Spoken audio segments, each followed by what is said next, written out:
Ja.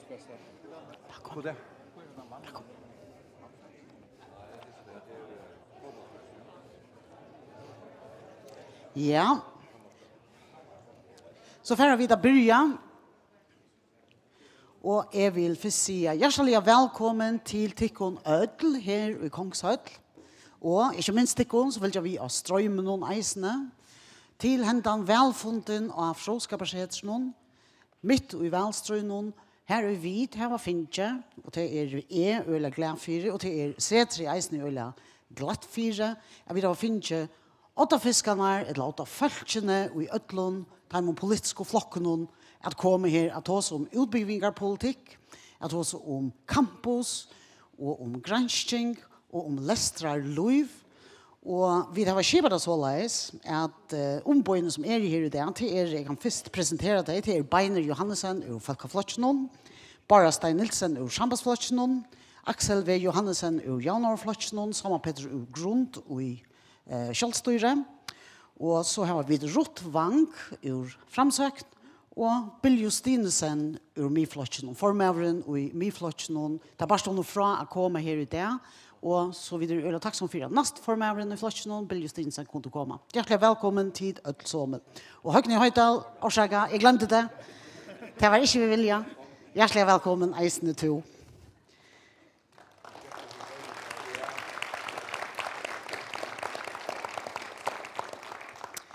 De neste 2 timene eller så får vi som nevnt at vi gjør 4 evner, campus, gransking, høyre utbygging og lestrarliv. Vi skipper det så leis at vi har først en framløve om evne, og så gjerne så skifter politikerne år om dette evne, og det vil reisende mulighet at sette spurninger ur sjelen. Og det kan være lenge, at skulle stande oppe og i 2 timer, da man hever så trångar kalendarer som jeg vet at politikerne hever, så at ta i framløvene ved å få ditt høve til å sette dere ned, og kvile dere tar 5-6 minutter eller hva du tar, nå ene for å være. Og i alt det så får vi det gongt. Det første evne universitetscampus, og karmanar om det evne. Det for Olaver Ellefsen, som formøver i campusbølgen, og som eisen formøver i styren for fråskapersetri jeg seta. Så gjør så vel, Olaver. 1, 2, 3. Ja. Hei, så. Hjertelig velkommen. Jeg får nå å greie fra om campusatlanen tjåk. Og jeg får enda vid 3 spørninger til tikkere. Og Brynhild til vi greier instrukser til spørningene skulle stande på her, så hvis det glemmer spørningene, så kunne det vende til vi og hitja. Årsøken til at vi her i dag løktingsvalget 8. desember. Og bant åren løktingsvalget var utskrivet, samtes landstyre og Torshavn kommune om en avtale, som for okken av setren og mersker, at vi virkelig kunne fære under å bygge et campus av Fralsenon og av Debesørdre.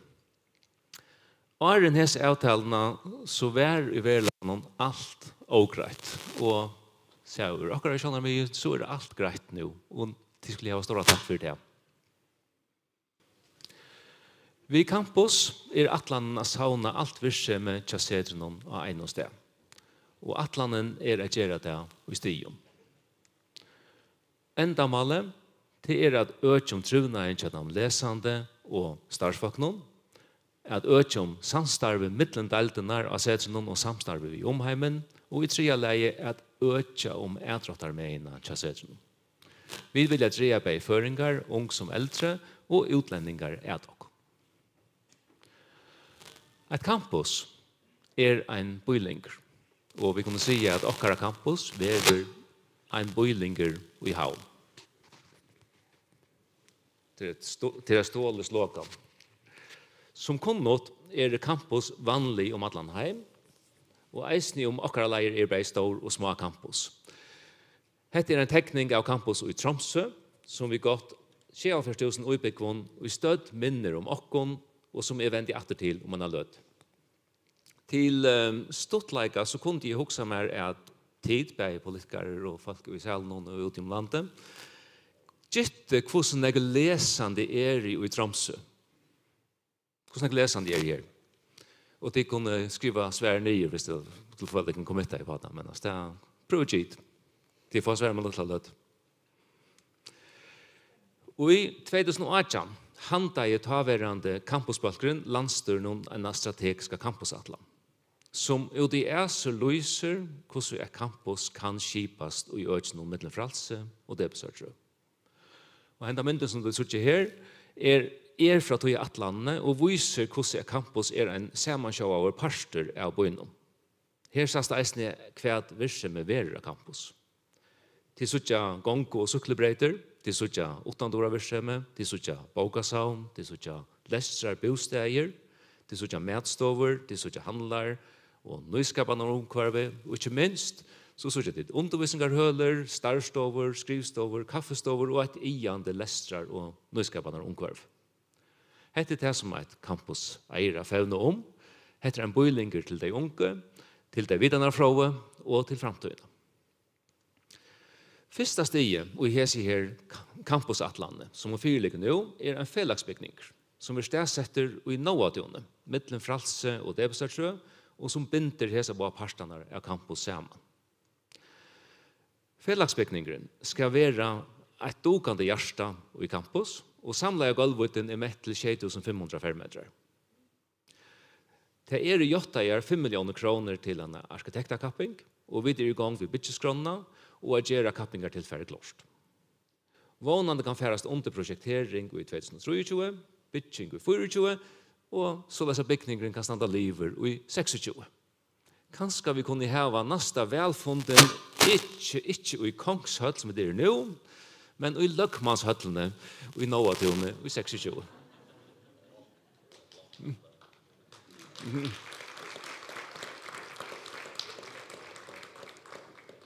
Anna stig, som eisen i ferdig gang, omvæling av gamla fralsen. Og brunnelige skulle de hesen byggningen tekas nyer. Mest tog at han fytte negulenten og annars tog han hadde i sera ringkonstant. Hesar og tespelig myntnar fra en støveløsning i 2014, og støvan alt annet enn batna så han tar. Og i semminne mittelen Mentamalareie og kommunene til å avtale byggningen i ødlom for en lot hvis vi varbetter og setter i stand. Medingen at dette kommer å koste 24 millioner kroner om året, eller sammenlagt 144 millioner kroner fram til 2028. Parster av namnsvisendadaltene, det vil si lærere og namnsfrøyngar, husast her i det. Og heromfram skal alt virksomhet som i det i hesen bygningen, sambart avtalene vi kommunene, flytas nye til altså naturvisendadalten og dalten for helsevisende og sjukrarøkt. Og det skal gjøres åren årslåg 2024, altså om 2 år. Så vi tar skånd, og jeg kan beina vil si at vi økter i opptøket av nekvennavsen fagnon, altså sjukrarøkterfrøye, kateversfrøye og namnsfrøye, så vi nøy ut å finne løsninger av træd. Vi romast ikke inn her.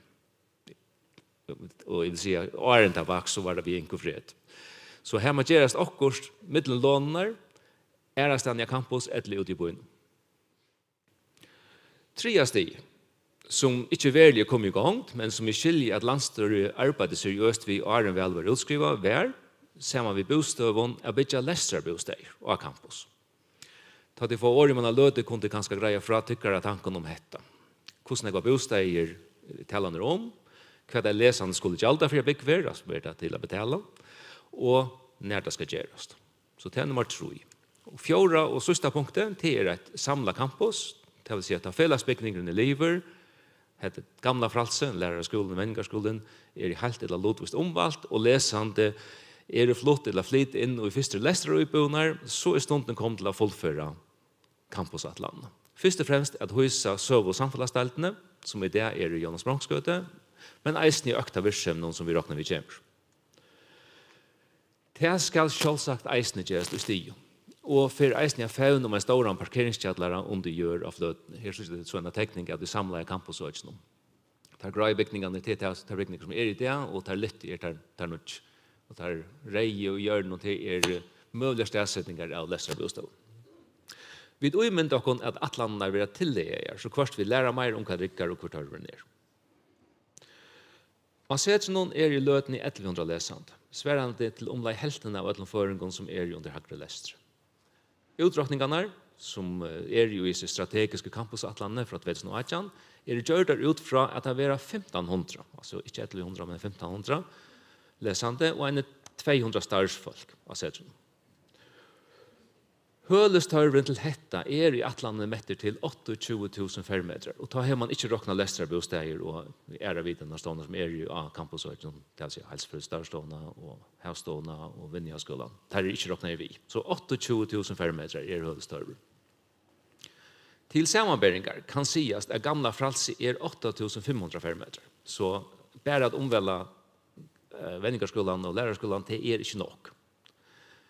Tackar vi hin hölne av campus och i Novatune, Gråbäckningren och Förmanstalten så är det omlai 2500 fermeter och mycket fällagsbäckningren är som nämnt 6500 fermeter.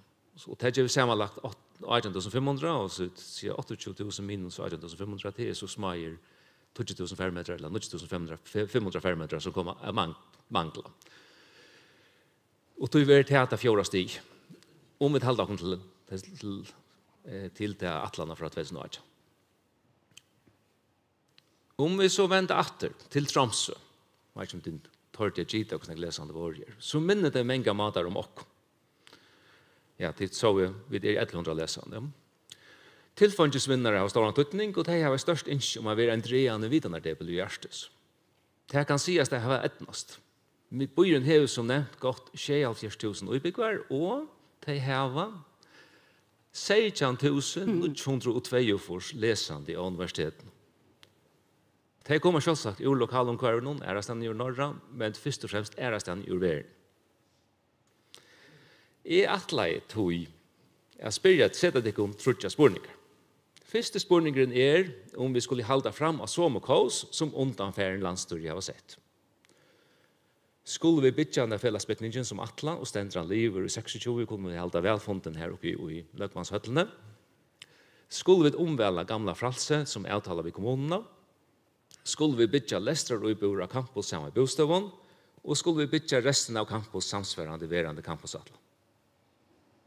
Ja, første spurninger. Skulle vi halda fram av sommerkås. Andra spurninger. Hvordan jeg atla tid å sette av og i uiløven om året og i campus neste 20 år? 20 år rett til sjånaringren? Skal det være stittre? Skal det være langere? Og stendet han opphavet mat vi atlande. 3. Og visionære spurningren hva lengt jeg maler til tikkene vi campus og vi fråskapar setjen i røver. Hva en leiklud skal sette i heva og i menneskene av samfunnet. Hvordan jeg lesende skulle være setjen til dømes i 32. Skal det være 1500 som det ble mett i 2018, eller kanskje 18.000 som i Tromsø, eller mer eller mindre enn det. Det var det trots spurningene. Takk for det. Ja. Takk for det, Oliver. Og så kommer politiske forsfølgene opp her, at standa, og tid doa da etter hånden i ABCD, eller vi kunne hjelpe til hvis det Og jeg har til å hjelpe oss vid tøknene, her har vi Østerfeggene, og der har vi med om at sagt vittikon at de skulle ta seg nok så beinleis i mikrofonene for å få ordentlig jobb. Oliver, han gredde jo fra hvordan lengt den atlanden kommet her til. Og nå stander vi så av gottene til en arkitektakapping om høvesbygningen. Så jeg atler at byrja vi til første spørningen som han har sett, at han har tid hørt i hese framløvene, skulle vi halda fram og hese som kosene, Beiner Johannesson, ur Folkefløsene? Takk for det.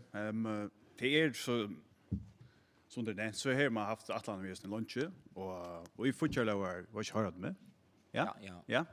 Och i fortsätter uppskott som är laget instund då så säger man Atlanten om man skulle sätta 3 miljoner av vi kommer där och nästa 5 år 3 miljoner kvarstår.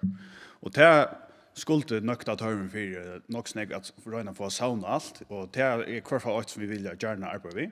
Men så är det också vad gör det att man ska hitta efter hur så fär man nökta Atlantarven och hur så fär man fullfölja det. og det skulle så også arbeide vi 18 til 5 år når jeg røyner å finne en løst.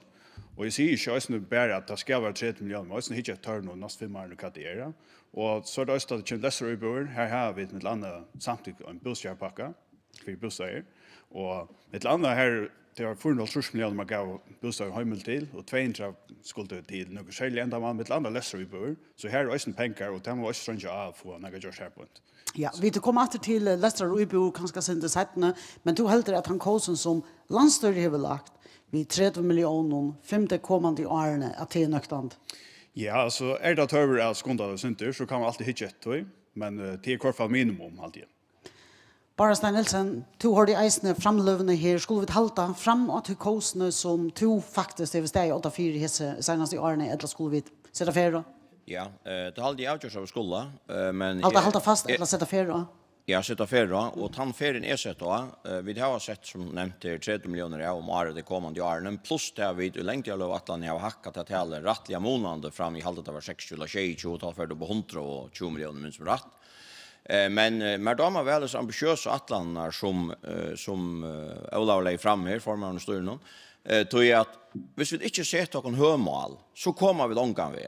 Och tror jag fullt vi på är det här man skall som vi sa i Tromsø att vi skulle vara ett tillträckande universitet och allt så stöje så är det här vi skulle med från motor. Men vi skulle ja, det halt vi skulle och i halt det upplag nu nämnde jag Arstes är en pastor att utbygga sig till det som händer upp i Arstes och vi tar snack med en vävlagsgranskningsstation eller havgranskningsstation här i Färjön och där kunde vi ett mål i sig själva finns ett har granskarna att ståast i Färjön och så är vi lite mitt och ute och ha gott datagrundlag till det omframt att vi kunde färja också mer in orskofröje till dömes och kvate och så gör som det kommer att snarare alltså det mer materierna men det stora och hela så ser du att kosen hon ska inte bara halta som är sett men hon ska sättas. Jag vill säga det så kosen är sett vid campus att sauna där inom det och tog i grundläggande lagt för att göra det ännu större och ännu ambitiösare men det kräver alltså att vi bygger det upp och det nyttar inte att säga att nu får vi ett öjsast det och förvänta 20 000 nämningar här om 2 år. Det vant inte vi klara. Men campusatlanen hos ständer vi campusatlanen. Ja, just ja. Axel V. Johansen, samma spurning till togen, vad helt du att kosen ska vara adoptera till kosna underfarnas landstyre eller att du justera henne? Ja, så man hickar efter det som kommer fram nu så vet det stora motstånd ju ute till fejsen att landstyrskunden ska ta och samgången här så arbetar landstyret och stora mot till det. Så att de kanske känns som det men jag fyra ska det göra där. Så alltså håller de fast just ner. Vi ska göra det här så vant för att politisk ausemioj och avskattnar. Och att det är en touch av verkskatland där mest det kanske att flockarna kommer att sitta i samgång och landstyrelsen styrs vad någon till att tutting man för en bröja semje om det där men som hickar efter kallas ner allt som jag kunde gott huxa med man sätter sig inte mer pengar av på ena vägen det är omvärdering av gamla platsen det här gänga närmingar det alltså lärare och pedagoger och de som är här skulle nya närpoint och här är omsönar öliga vanliga och skulle spara också framtiden att det skulle också göra men också som som läser nu att sätta sin förra till så att höllen till tar närmingar som är nu vara bättre så större jottan till tar omvärdingarna här och nu där uppe och så annars så kan komma ända så att det har läsare uppe och till en stor pastor alltså men det tar väl upp uppsättning som skiljer där. Ja. Så Peter Grund är du samtidigt i hentan atlanen tudjora atlanen via någon campus hon är inte partipolitiskt till kunna gott semjast är du vi på att hålla dessa kosna och få ett campus på standa. Ja, alltså jag har alltid det som är mest områdande och det Gärstan Atlan som jag ser det är att du har ett omkvarv som ska husas där vet där. Att du har vårt hus som skulle undervisa, att du har nämningarna vet där och att det räcker till ändamål som vi vill i samhället. Så vi får en bättre utbyggning och en bättre omkvarv till alla parter. Det är ödlon och öst som så. Vi har alltid djupt imponerade av det av till eld eller till vilja som ligger i tjua tajmen som vilja heter. Själva har vi alltid varit otroligt skeptiska för omvälden något som är gammalt men här som för den hemma så görs den avtal och kan ju som alla parter samt om att heter de få in avtal. Plus är det skjutlaver öliga näck tar vi ett efter förhåll till Tromsø och döms. Så är skjutlaver stor möjlighet för att vicka om det där inte. Här var det så att alla plats är till bostäder runt när. Men ja, jag har alltid det. Jag säger som Axel, det är otroligt områdande att det politiska systemet är samt om detta. Samt om att ha aktörerna vi ju just när ja. Ja, det är ju gott. Och Högny Höjdal, skulle vi ta fram och så med kos, helt tjål i eisen, jag heter ett mål som inte är parsta politiskt, men som vi där kunna ödelsamjas om. Vi vill tjål effekten så tror jag när jag kommer atlarna som alla lägger fram. Tack för det här tid. Alltså jag luckar vid marsten med starven då, för det är uppfattning schema. Och jag säger vet där det att för okkon fråskaparsedre till liknande la männa förjar, så det är alltid värre, och vi tycker det har just näck för utjøkene Arne. Och jag kom från universitetet som heter korallerna som bomärste. Hända korallen som saunar i smått och störst och löv kring sig. Här man ser i streimen och löve och stillstående dig. Och hända atlan hon kommer att kunna röka till.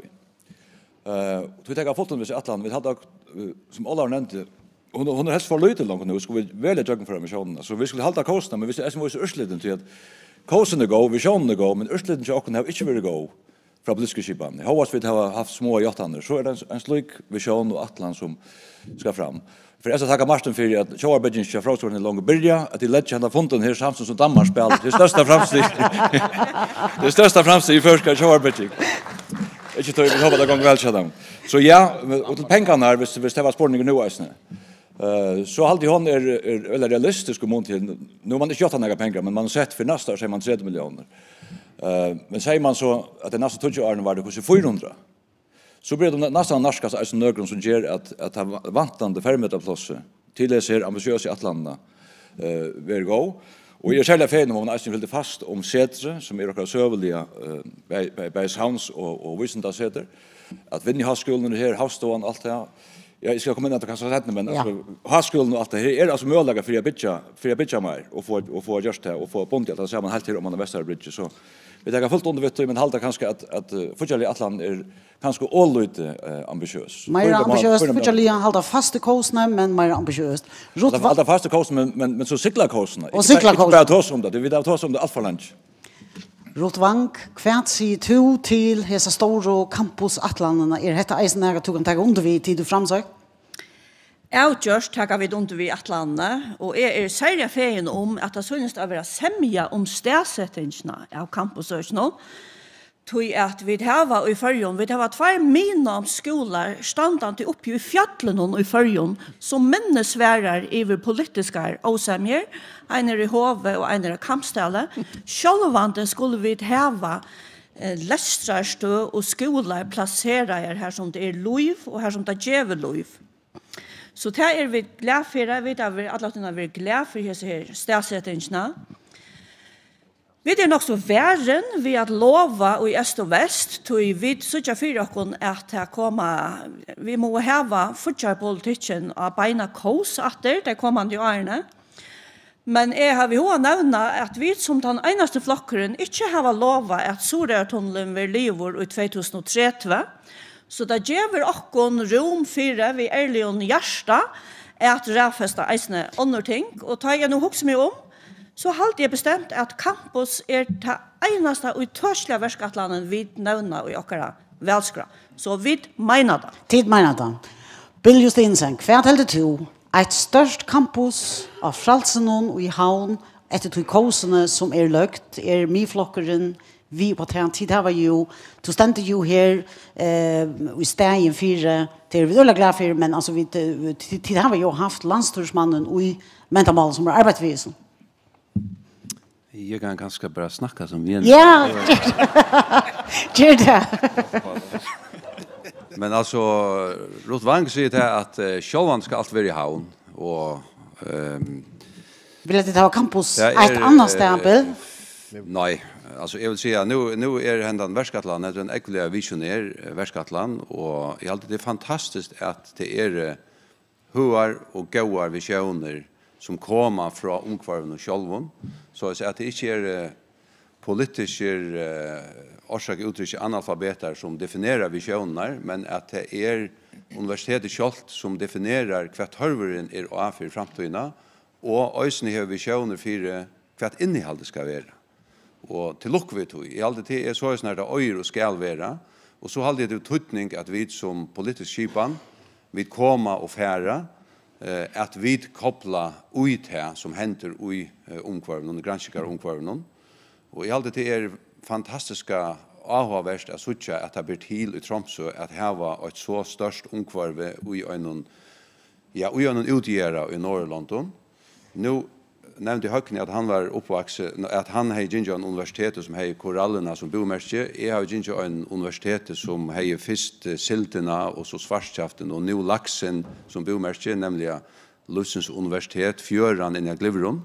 Och jag alltid att just här att man ösne i en utgör i Norrland och kvar tillfångesbudskapen så stark och stor som i förrjun kan diska det här är väldigt spännande och det kan ska uppåt mer spännande hvis det blir till att koppla till ösne till och huvudvinnor så är att det skapar synergieffekt och det kan skapa växter av bauen sojon bei innanför granskning och ösne innanför nutja möjliga innanför vinna. Men det slutar hela så tagga tid stadväg under vi hesar i Atlanten. Ja, det är vi som flockor och som samgånga Jens Arena som landslagsmäver som häver sett detta i värsk nu. Och detta är något som jag alltid inte läste konskrift att det är bra politisk semje om att detta är inte partipolitiskt. Vad säger du, Bein Johansen, varst du eisne, du nu tar du hört allar, du reisne vi på att det är något som tid konstant samman om? Ja, absolut. Alltså, det är alla man har nu för 3 miljoner nästa 5 år nu. Det håller vi fast om ösne. Och det ska vara minimum 3 miljoner. Det kan sjå inte, det vidare vi tar att det är värskatland. Det kunde alltid vara brödningar. Så tar man att man kommer här till. Men så ösne hittar efter 18 så 5 år nu. Att 18 man det saunalugga som alla döltna samman här på. Så är det öliga tyntningar hvis vi tittar fram efter. Netto för att skapa en nationen som är och som vi ösne har säga och gott om på Tromsø. Det är snägg föringar att se andra väg. Men 30 miljoner till nästa 5 åren. 3 gånger 5. 100 tror. Du känner det? Ja. Wow. Det nästa 5 åren. Det svär inte ordentligt på den nästa spårningen som är felagsbyggningen. Ja. Felagsbyggningen som bygger skall. Som efter hesi Atlanten ska stanna liver i 2026. Skulle vi halta hentan välfunden i Lögmanshöll som Olav säger. Eller stanna vi ta i en lån och fralsen och vad säger du? Han då räkna, han då väl räkna att för namngivna sådana men alltså är allt det att minns mig rätt så är det i längt av att 100 miljoner sätter ut till det här projektet i 26 så jag klarar ju det livet igen, det är fantastiskt och väl över så senast i december 60 så det kan vara det lyckas, det var ungefär men ja, självande skulle vi politikerna samman med det här och tror det inte hänt det som vi älskar inom. Man har gjort en ombudshandlen, finns det på plats vid kommunerna så ökar lagt det ut till campus nu. Man har sett breddan att jotta pengar att börja projektera hända ner fällagsbyggningen och man har sett 3 miljoner av bäg till omvälla men ösen till att bygga vågar hända ner nya byggningen. Så det är inte hänt. I halt vi skulle sikta hackre vi fråskapar så att förja och inom allt universitetet en tjauarbygging. Alltså I håller det skövt att vi bara hoppas att tjauarbygging som ankor här politiskt röjna spelen och gör det. Men nu må jag säga att det är bara 5 miljoner. Det är bara 5 miljoner i handen till arkitekterkapping. Ja, och jag och i 22 år är affärer. Så jag hoppas att klara bruka pengarna. Så det var Olav Stavars sin driva samt. Det var nej, aldrig inte. Ja, om man stölar att nästa år. Så vi klarar inte gånga bruka 5 miljoner i år. Men nu är det så brukt och i nästa år standard 3 och att i uppskotten så ligger lökningslötna. Men jag håller till att vi ska sikta nekv hackrum. Men att allt universitet så är det inte tjauarbygging att snacka om. Sambandslocker ner en flock och i allt tjau utsynet. Vi vill gärna till att vi bjöd utlänningen till att allt tjau är godkänt vid hövun status universitet i förrjun. Men vi inte ösniga föringar för att de har och ta kakrubingar. Högni Höjdal, showerbygging to jag kan bara klistra sindra omkron på här som lagmaver, sambandslagmaver, inte ordentliga damer. Nej, jag kan bara härmas om att alltså Örmen är det otroliga färgen till börjar politik. Första uppskottet lägga ting var om att hacka Jottan från Skåberset. Det var alla flockar mot. Det var det rena fjäs så vidare. Till hänt öljanek. Men vi det inte kommer så långt än att bara Nilsson är skilt till showerbygging och ordet show och allt show med samstarv mellan Sjöste och show. Och akkara fråskaparset har alltid skulle haft vision att det är portjocken ut i hem till samstarva Jon och fötter vi är att show om bergstammar och så framvägs. Men bara uppfattar ordet show som några inadvänt till akkurat överbar och ta måste skilja så kan jag för en nära vision. Till har vi inte sett några pengar av än.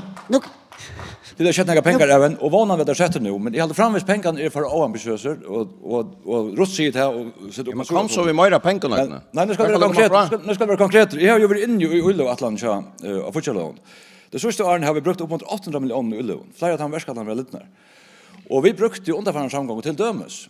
Och så kan man se vad det här rättliga ska prioritering. Vi brukte 314 miljoner på ett havräkningsskip som vi byggde i 2 år. Och ta är det inte nekv att bruka 400 miljoner eller kanske 500 på fråskapssätter. Så vi skulle ivra att här säga att det är inte en stor ulle och näka så tutningar mycket som fråskapssätter. Så det är ganska nu. Det framme så och det passar innanför ulle och kameran rot vi så bara få en skilda budskapen mot läsa förarna. Det är ganska nu att jag ska ändra han skotska rektorn som lägger fra sig som har lagt stora dent och det är ganska till hesa flöjarna sambandsflöjen och så löjska flöjen att säga att vi är fråskaparsätet förja och så är vi fråskaparsätet förja eller University of the Faroe Islands och University of the Faroe Islands att vi har en förska och en alltjåa dimension och det släpper vi allt som undan. Tog en gänger vi skulle i eisen vi är tog att det är inte bara nästa välstrøy som vi skulle spyrja om ett eller när i samlade campuset den det liot 32 var ambitionen men vi har eisen en spurning om längdtojar mål vi løtene är vid 1100 läsande och alla vinner fråskaparsätre helterna av de läsande som färra nämma sig högre utbyggning. Vi är syndemajeren helten som nu väler fråskaparsätet färja. Vad är längt till er mål, tale av läsande bild hvis vi börjar hästen ändan? Ja, men Luka, vi märker till att hvis vi hända samgångar så siden nu inte kommer att hålla fram och anstående kommer fram med så för att det är först att täcka några 100 miljoner in att gå i en boskapargrunn som inte ska brukas till att bygga fyra. Så för att jag sätter nämnder och råd till att kanna hur som man ska bygga, vad ska vi in i. Det kan godt täcka 4 år och är kommen ur sted. Hvis vi hända samgångar kommer att hålla fram så får vi det bygga. Det tar då vi. Och vi då faktiskt öliga väl att bruka pengar till Öylöver. Bara i år brukar vi 800 miljoner till Öylöver. Så vi vilja utbygga samhället. Tror vi det spel att vi sliter samgångarna för jag ser så här. Men jag hoppas att vi kan hålla fram. Det heter en Atlan som skrattar sig man klara för gång vi. Men längt tror jag Atlanen må vara att vi fylltja vi visionerna till fråskaparsätten. Ikke at vi som politikere kvar sunnelig ganger vi er i Atlant om det skal være, men at det fråskaparsätter som lokomotivet og drever oss som politiske skipen at nå er sunn og visjoner. Det er halvdig givet utning. Nu får vi lykke atter og spåre. Jeg vet at vi har eksploderet av svære atter på, men hver skal ambisjonsnivå i tjokken litt? Hvordan lesende skulle vi ta om 2 år? Ja, jag vet inte om jag har något avstal. Jag håller det en fantastisk värde av vännen att vi nu har fler läsande i förrjun än vi har utomlands. Och jag håller avgjort att vi skulle hålla fram att tog kostnader. Jag håller eisen vi skulle göra några 4 att få utländska läsande att läsa i förrjun. Jag håller vi skulle ha några utbyggningar som man bara kan bjöa i förrjun. Att fråskaparsätter blir ett spännande steg att komma att läsa så outchurch skulle vi hålla fram att tog kostnader. Gärna fördubbla innanför 2 år. 2 år fördubbla 2200 Högni Höjdal helt to att vi eisene skulle sätta kostnader högre ta kommer till tale av läsande. Ja, det är alltid outchurch men det är samt vi rottet tror jag. Vi skulle alltså efter inte som politiker hålla det här vi definierar vad ett frälst universitet mäknar att agera hvis de får där ute karmanar och där ute pengarna. Och till alla 2000 vi ser eller 2200 nämningar. Det har också spärr att alla föringar ska uppbyggas i förrjun. Fråskaparsätter ska sjå det är det här post som man kan ska börja och hejan ut i hem och hemater och driver eisen inte bara nämningar eller läsande men eisen granskningar faktiskt till förra. Så utför tror jag vill säga att ettnast att kunna göra det här och få att förmedla till större upp omframt läsare uppbyggnad och det här omstövnar. Så tycker vi tjata allt för lågt. Vi får vara bilden nu. Att det kanske blir på 3000 tror jag. Det blir väl till. Vi vill inte hitta Tromsø. Så skaleringen på 1500 nämningar. Alltså vi må ha uppskaleras. Ja, men så må vi göra det. Och då får vi vidare till vi får det första omfär i Liot samarbete grund kvar ska mål sättas ta det kommer till tal av läsande och fråskaparsätter. Ja, så politikerna har sett ut tölen i fortsättningen. Det är vanskligt sån att sätta tölen i hur snägt så läsa kamp. Nej, ett mål kan man ha. Men ja, men alltså målet må väl vara till att vi har såna kvar utbyggningar vi har fram. Det är till och egna folk och till andra och utbyggningar som du kan se lite närmare för. Och tar ju så skapat dessa försträtnar och ett omkvarv som är attraktivt för och egna folk och för folk så ska det nog komma. Men på parti har vi inte, men i allt man ska göra karmarna så vi är att vi kunna mottaka neckmoir läsant och neckmoir en bättre förska potential. Så karmar som man ska kunna växa, Axel Johansen? Ja, för nu visste jag att man skulle ösna presentera sig vid en bomärke så har ju hackna och bild. Jag kommer tax för att man var hokaren tid. Det var ju inte så spännande. Men nu var väl ju syn så det in i oilöv att det brukar gå oilöver nu och det var en tryggt för framtiden. Det är faktiskt akkurat det som är tryggt för framtiden. Så man brukar alla oilöverna gå och tojon så att man inte överskott här inte lägger pengar det så just det är väldigt tojer så vant vi den vackra och kemiskt stäcker det upp till man inte lägger pengar det så just. Så det skulle vi göra. Kvoi skulle vi ha frågskapaciteter för och hur ska snacka uppbyggningar som möjligt. Men kommer att alla uppbyggningar. Det är alltså vi får att det tror snacka om exit förjar, det vill säga föringar för outland och uppbygga sig. Jag håller man säger att det har gått till väl 300 för den Arkange och alla i helt kom åter. Så vi måste och kan ryka så tillfälligt alltså ungdomen. Så skulle det ha så snacka uppbyggningar för som möjligt. Det ska missa det upp på 1500. Att det så kommer ut att det kan att säga att det är inte sekundärt alltså men det är östen fint men det är ut för sådär föringar så stora mån som möjligt ta uppbyggning färjan och så får ut att det kan att säga att östen för att få välverkande frågskapacitet till är granskningen tog skulle vi männa samhället och skulle granska i förska vidskiften så för inte andra göra det än just vid i färjan och det är kanske först och främst frågskapacitet som snabbt åtta för granskningen. Tack. Bara Stein Nielsen, under välströjnen nu så tid har vi ju formannen och i futjarnämnderna och i ena tjärtjen man talar om futjarliga ansvarlighet eller arbetarkänsla och så framvägs. Ta kom det upp att vi må kanske utsätta några av oilöven. Händan oilövan ligger hon alltså inte vakt ut i svingen är hetta en oilöva så sambandsflocken kan finna på att säga tamo boja vi. Nej, jag gör det inte. Alltså sambandslockren hur vi just projekten från början av vi har planerat och så vidare och vi det fejen om oss här vi ombyte vi tar som kommun och ta alla krokarna ösne nökor det sett krav till lockon som ställer för plus skipanna tog att vi skulle vara ute här i halvt av december 2024 så det är rättliga kött. Det kräver att vi sätter pengar av och bygga eller ombygga i första omfärre den gamla vändingarskolan så att nämligen kan kunna flytta här ur det statliga byggnadsstånd här ska skrivstå folk i Torsson kommun in nian och i vändingarskolan så det är givet mig nästan säga. Ta det sagt så är sambandslocken alla tynar arbetsframmotor att detta ska bli ett allt så godkänt universitet och mer upplyst det lika vi att han äntliga godkänningen för att komma plats omsökningen för att det är först i nästa år till näka godkänning av myntlaga här hemma kvar ska ta över så gör som manklar ta för det och är så mycket firmar var de till otroliga valvisioner till alla här eller just står någon om att vi skulle sikta hackre vi skulle föra allt showa och vi sambandslocken hur steg 8 för mitten Anna vill det underförna samgång inte få en gåva från någon nordisk 120 miljoner till diabetescenter inklusive granskning och så göra omframt att nu har vi skott upp och ända gjort pengar ur folkadensjon till en höggranskningsstation och i färjan vi alla datans lite så göra här är det just onkel hur ska bomsna inte tala vi måste få utländska pengar granskning alltså allt så granskning är utländska pengar föringar kommer alltna jalt alla granskning och helt Vi släpper inte svära på det här vi tar inte tog Weiner du släpper att säga helt stort hur så näck läsaren skulle vara här om 2 år.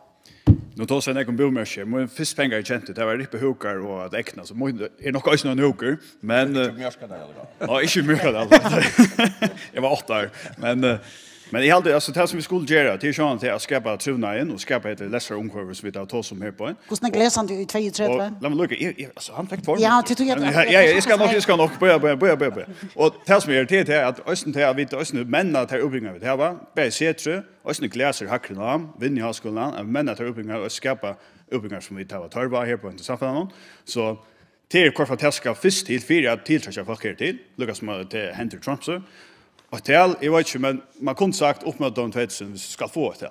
Gör så. Upp emot 2000 om 2 år. Tack för det, detta första omfärdtid. Och nu kommer tillfälla att boka till kombinerne och slappa sig inte av. Nu får vi i programmen och i skrånne. Nu ska det snickva sig om granskning. Och till verer, ja, klappa.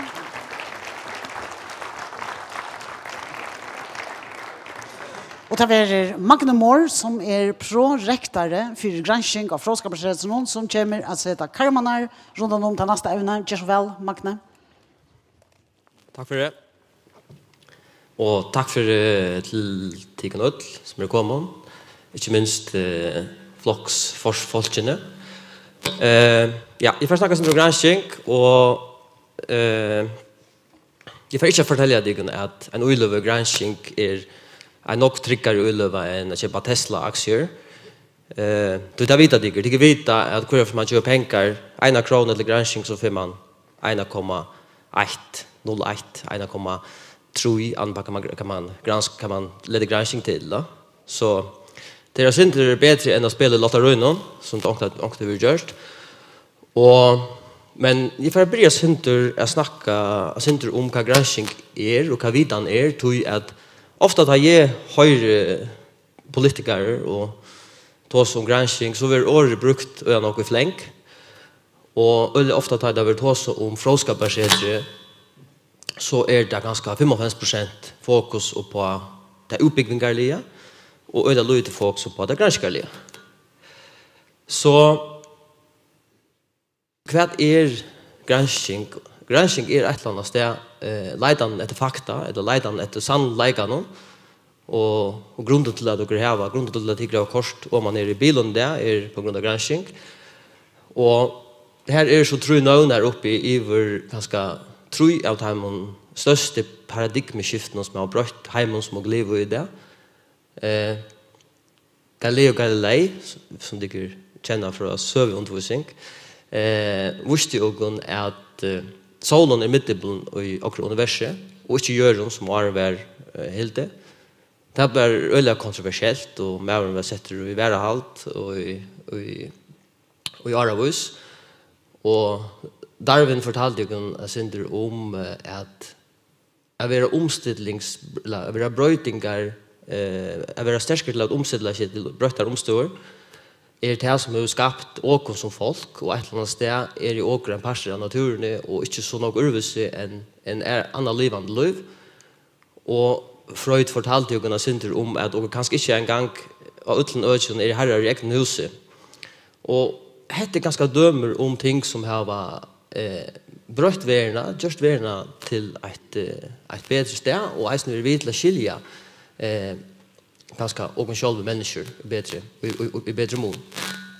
Och då är jag snackar sen om vad är det som händer när man ger en granskar verkatlan. Ty ofta virkar det som om att ja men man ger en granskar verkatlan för att kunna beskriva något men och en kanning till det samma som granskning men tar man ger en granskning så sätter man sig en granskning eller en spordom och det här kunde vara kvui tosker och väck till dem så där som har hört det där vi gör.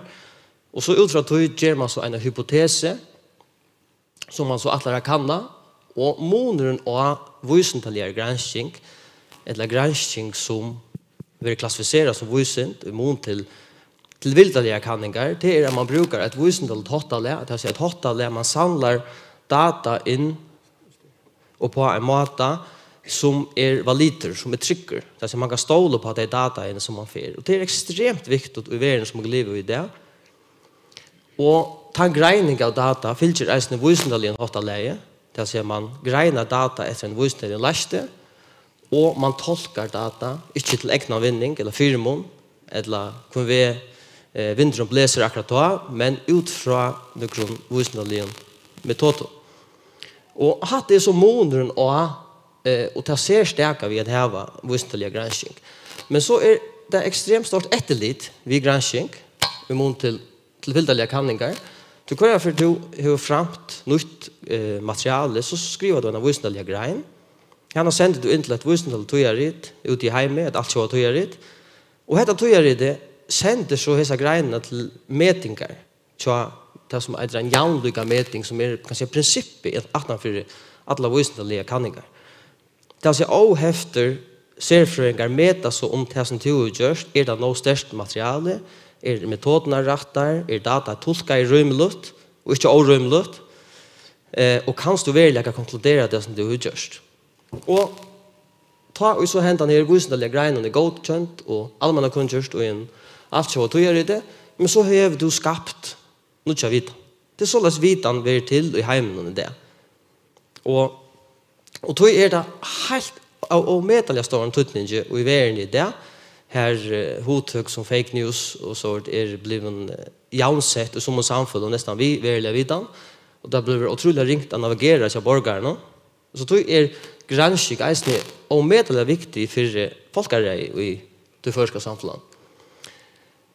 Så kommer jo til at man skal omsette granskning, det som også kallar for translationella granskning, der man har funnet det av noen hvordan omsetter man det til brøydingar i samfunnet. Og det heter det som brøyder verden alle tøyene. Og hvordan ser det ut av framkomne London. Ja, hadde vært syndrom granskning og sånt. Og det der granskning hever eisen dikt, altså det er eisen et hierarki og i nær du verilig kan si han det. Til dem kan et granskningsprosjekt som ligger nyalige i disse pyramidene, til metodene eller granskningsdesignene som ligger nyalige her, det kan man si at det er veikaste, og det som ligger hakst her, det er det sterskaste. Det vil si at hvis du bare gjør en kanning til vildarlige, til et tvørskorskanning av hvordan det første samfunnet ser ut, og så først en lødemynd, og det er øye lydet du kan virkelig si, eller du kan få noen tetjen om noen ting, men du kan øye ytla konkludere noe. Og så det langer opp etter ned til kjemer, men hvis man får helt opp i toppen her, kan man samler alle granskning, og det det som serfrøyen vet. En serfrøyen, han ikke bare serfrøyen det som han selv gjør. Han serfrøyen ut i økene. Og det ressurser som jeg også det politiske samfunnet kan bruke.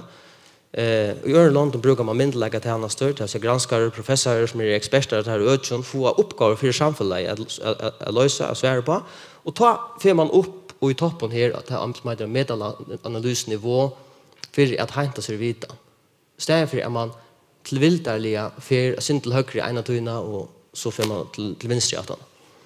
Så hatt det vært synder av undervisning og hva det og tegast vi her av stånden. Og det som jeg synes som en avbjøring, og jeg håper ikke fornærmer noen, men det skal ikke tegge det personligt, hvis det det. Så en granskar som chefrøynger i sin øtje, han hvis jeg si at dere cirka her i 2020 etter en tøyerlinja, så chefrøyen alltid som det fremmefyr. Chefrøyen vet og kan gita om hvordan veverlagsbrøydikere kommer vi færre der, hvordan toskaståndene kommer så ut, hvordan vi samfunnet mennast, og man kan ta oss for å suttje hva for avbjørnger samfunnet kommer så ut, hvordan kommer det første samfunnet så ut om 20 år, om 20 år, om 30 år, om 40 år.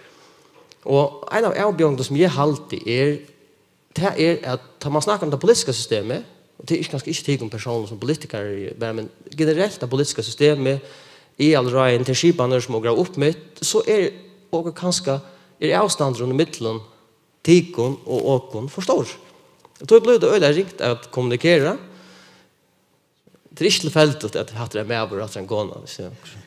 Men, det heller ikke, men så hvis man kunnet huske førska til politiske førjer, og tikon som tar avgjører, tar stånar som krever landet, og i retning, fram og imot det som man i det, at det gikk etter London rundt om og de som gjerne ville kappast vi, og skulle være alt sjå av 70 og annet, og skulle være uteverende, og skulle være ambitiøs. Ja, men det ikke særlig ambitiøst hvis man gjottar flerfalda minne penger til granskning i det første samfunnet enn man gjør utan London som skulle kappast vi. Det akkurat som en orymelig kapping et eller annet sted. Og det sier ganske sinter om hvordan rævfest ikke Det er noen gode ting som er gjort, men så rævlig langt fra å være nøktant. Jeg minns at jeg leser disse bøysene da jeg en av gekka med som heter Heimerun og Joar og handler sinter om hvordan Europa så ut og i Aron Krutjene og hvordan nok verden og brøtje og hvordan komplekser verleisen det. Altså, det utrolig kompliseret å være i verden i det. Og ting som var øyelig einfalt for faen og arrangere, det valgt inn i øyelig komplekst nettverk. Og det nettopp det som granskning kan. Granskning kan håndtere hvordan kompleksitet Och så ta ett gott öde som innanför hälsoöde som är precision medicine att man för i åren så gärna hej en pille till höver till dem som har högt blodtryck till först att ha medicin. Och där vet man att det rickar av några hafa folk, det rickar släcke av några andra folk och det ger målsatta virkning av några helt andra. Och där är man arbetar man nog mer att för orientera och integrera något imisk slö av information. Och det är så ett döme från hälsoöden som kan ett eller annat steg överföras till andra öde. Ja, jag har några spårningar till digon, men att jag bara helst stått och visa digon att livet lite över den granskning som fyra först och fråskaparsättelsen. Ett tal av visnalling greinen som är utgivet det sista åren heter 2020 samarbete vi 21.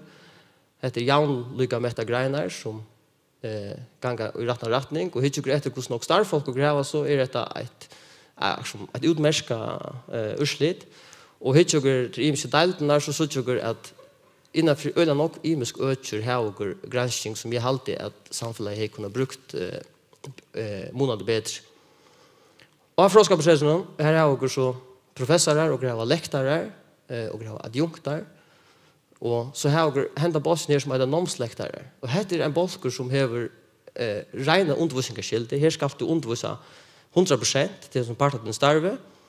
Och det som också arbetar öle harst vi nu till att få flott flera av här som folk någon över och hette öde här. Men kvar är för en person som är 100% undervisningsskilde knappt för kommer in i en position här han över helt naturlig granskning. Ja, men så missar man alltså en halvan undervisningsperson. Och det är något som jag alltid har varit dejligt att förståelse för att hvis man ska mena ett modernt universitet, så är händer transitionen grad eller hon är inte gratis, hon kostar pengar. Så ja, jag har några spårningar eisne som Johannes som jag också är att jag kunde diskutera och det handlar inte om hur kunde grupper jag vet när grund av samhället och eisne eisne skulle politiska förare eisne arbeta vid den grund av så det utgångspunkt och ut som jag visste åren om vad visnande vidan är. Och efter välde hur atletiker och utöjliga största granskning och i förrän och från skaparsättelsen. Det är första spårningen. Och här är det gott hvis de kunde diskutera eller svära rättliga utöjliga. Förska samhället är öde lite, det är öde stort och mittlån alla stonar i förrän. Och tog hugsa ge att det ger eisne och några 4 månader. Det är otroligt stora 4 månader att vara ett litet samhälle, att vara ett enkelt samhälle. Så hur att det är utöjliga att nöjta förska granskare och förska granskning och hur kunde tycka hugsa dig att granska grunda i samhället eller mannagång det blir mättar i samhället. Kunde hugsa dig att hvis man var ansätter av fråskaparsättelsen eller en granskarstånd i förrän så har man eisne hej myndlägga tjänster som radio till samhället. Det här man ska göra eller hur kunde du förställa dig att det kunde se ut. Och så var det kanske inte inne i att i tjänsten och ären kunde hur så får skapt ökör här och är fantastisk Center of Excellencies i förrän. Kunde häva imisk granskar ökör här och sent ambitioner om att vara bäst i världen eller vara i världens lidande och samtidigt skulle kunna gå fram till att trycka de ökene som är små. Det är så lyckliga granskar ökene som är ser för oss. Så spårningar, hur är framtida visioner här tycker och granskar ökene och här är det dejligt att bli svära i skip och brett. Det är det.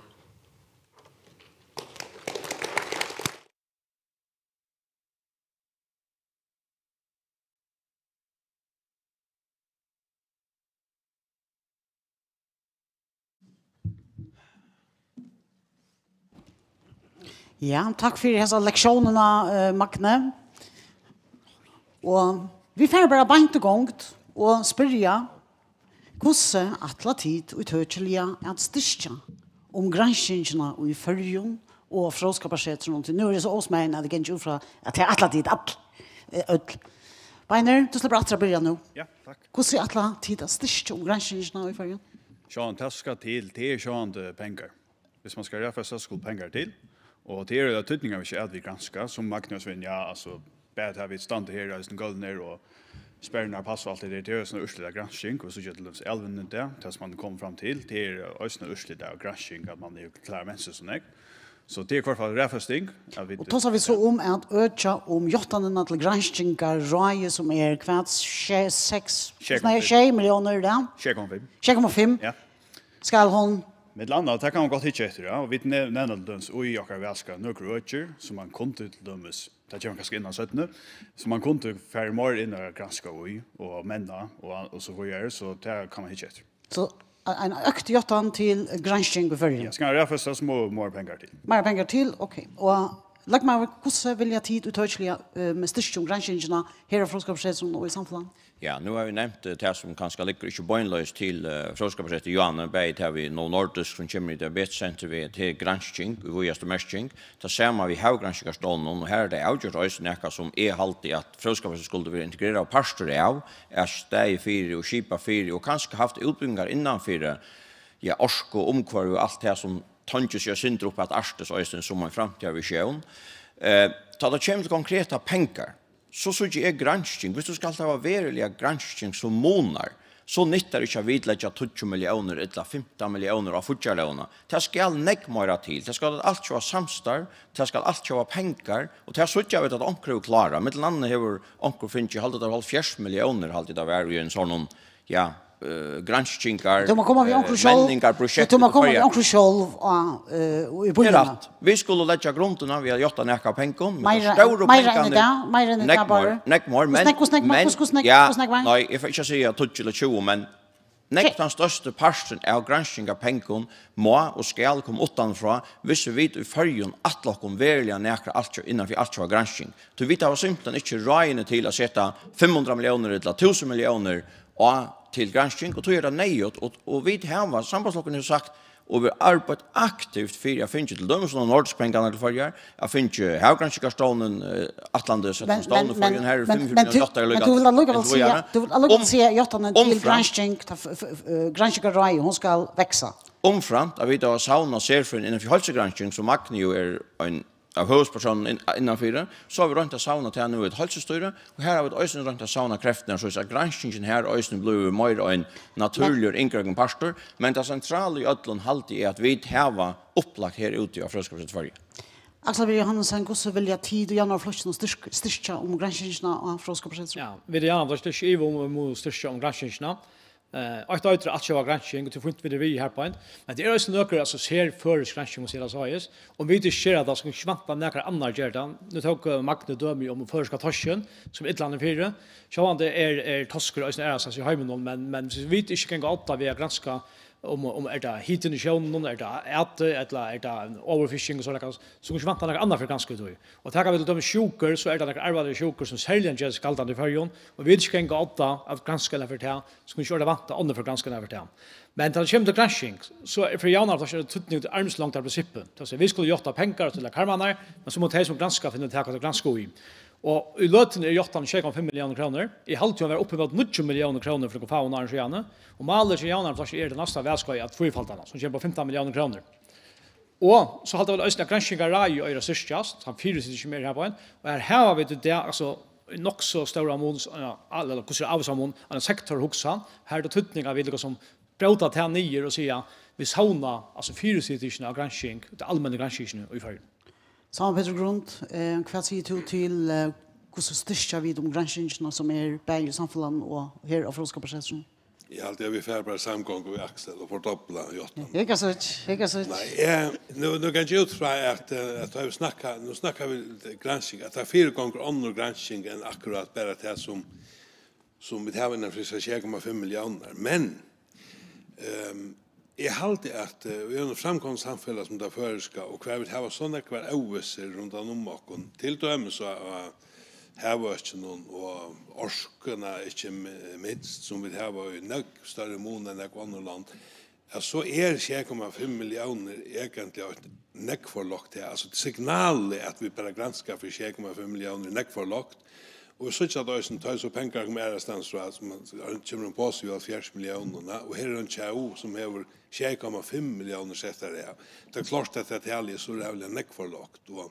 Så här ska vi vara mer ambitiös. Ja, men så snackar Axel om armslångt princip är faktiskt vi på det men I halte jag för ska samfälla öarna ombea granskning. Alltså vi tar jag kunna ombea granskning och sta pengar där. Ja, titta vad nu skältast och redan går om kui är inte tosker för ju. Och här är så där Allinges och dolkar så är det vävlas. Kui här var det inte just för jag sett granskning igång så vi kan finna ut. Ja. Är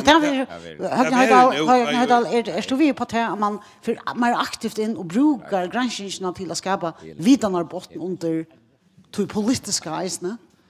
Ja, självande, men är det sån värld att man tar som beställda granskning och tar bara nästan att ta sig om Danmark och högranskning och sånt. Alltså vi har såna hus då. Hon är allt vad står lyckas något annat som är frågeskapacitet och lyckas som några är världsklassland som är bä innanför det som granskar Roger vi allt få en pengar och det som man så just i samband vi Jotan till Horizon 2020 ja.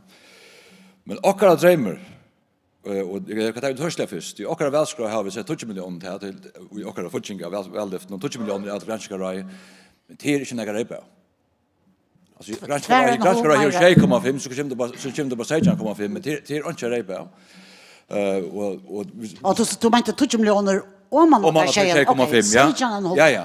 Det är bara en fördubbling men det är inte bättre. Jag hade inte några repa men det är väl att fortsätta här självande ja.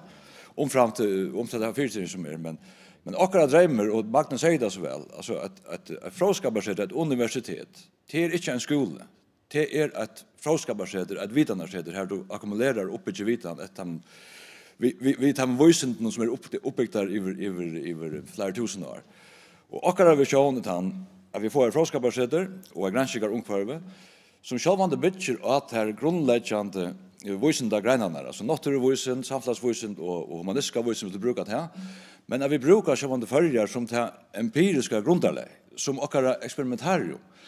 Vad som är döm inför naturvoicen så vande allt det som vi har och orsku och anna gera innanför samhällsvoicen sala frö i liten samhällen fyrsidning eller samhällsvoicen fyrsidning liten små samhällen innanför ekonomi tillfånges boskap tillfånges ränta så vi budget här till några av såna center of excellences.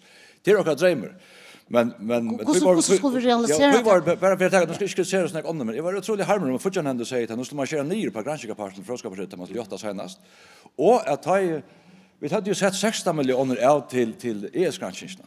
Så fortände ju nutjo. Granskningar rösta hos det, vi 6,5. Så vi vet att har vi kärst granskningarna. Vi har 6 miljoner som där för nu så vi är nu säger 20 miljoner till att ägla det till men är också granskning till bäge granskar röje men inte minst han gjort han frågeskapacitet för till att du kan ha det så störvande här självande en lektare granskar och undervisar annars är det inte ett universitet. Annars är det inte ett universitet. Rodvang nu bröt är lika lutcenter. Det här vi att vi i förjon havan högna värden ju att vi har nekvar granskning. Vi har granskningsstonar som havsstona och fiskealling och så från väg så har vi frågeskapacitet i isne. Hur så kunde vi styrka om samstarve i middelen och lugga som lägga krafterna att sitta mer samman tar vi tog som granskningarna som fer fram i förjon hovast allt.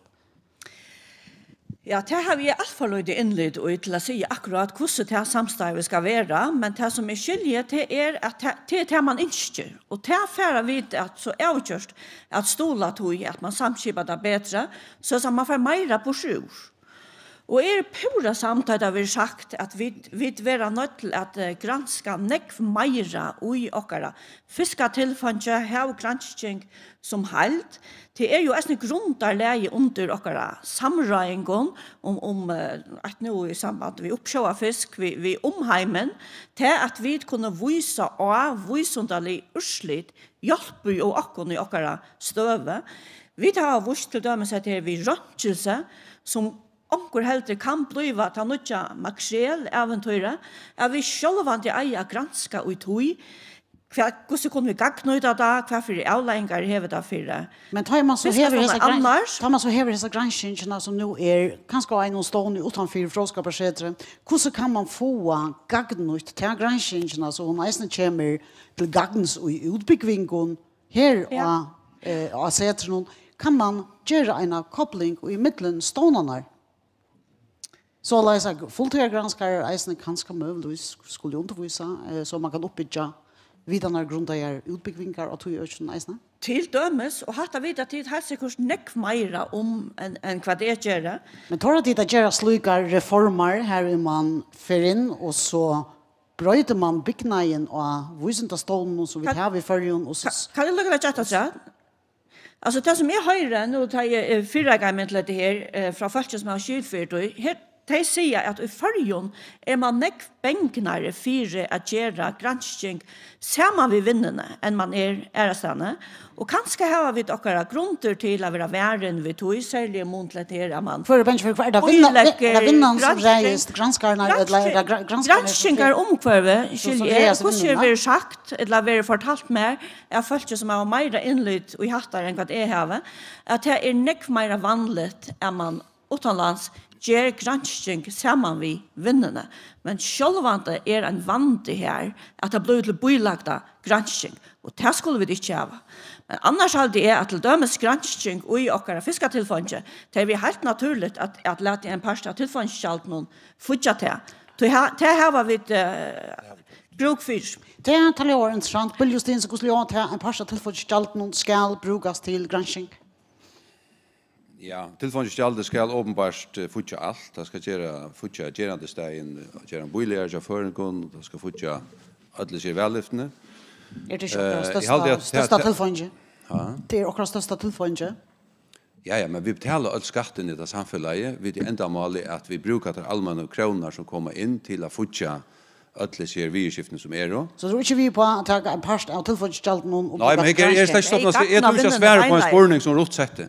Jeg vil gjerne svære på noe annet som du spurte om. Og det er at Magne Moore har alltid sett en øyelig avhverdan spurning hvordan atla tid og utøkjelige at gagnøyda føreska granskare.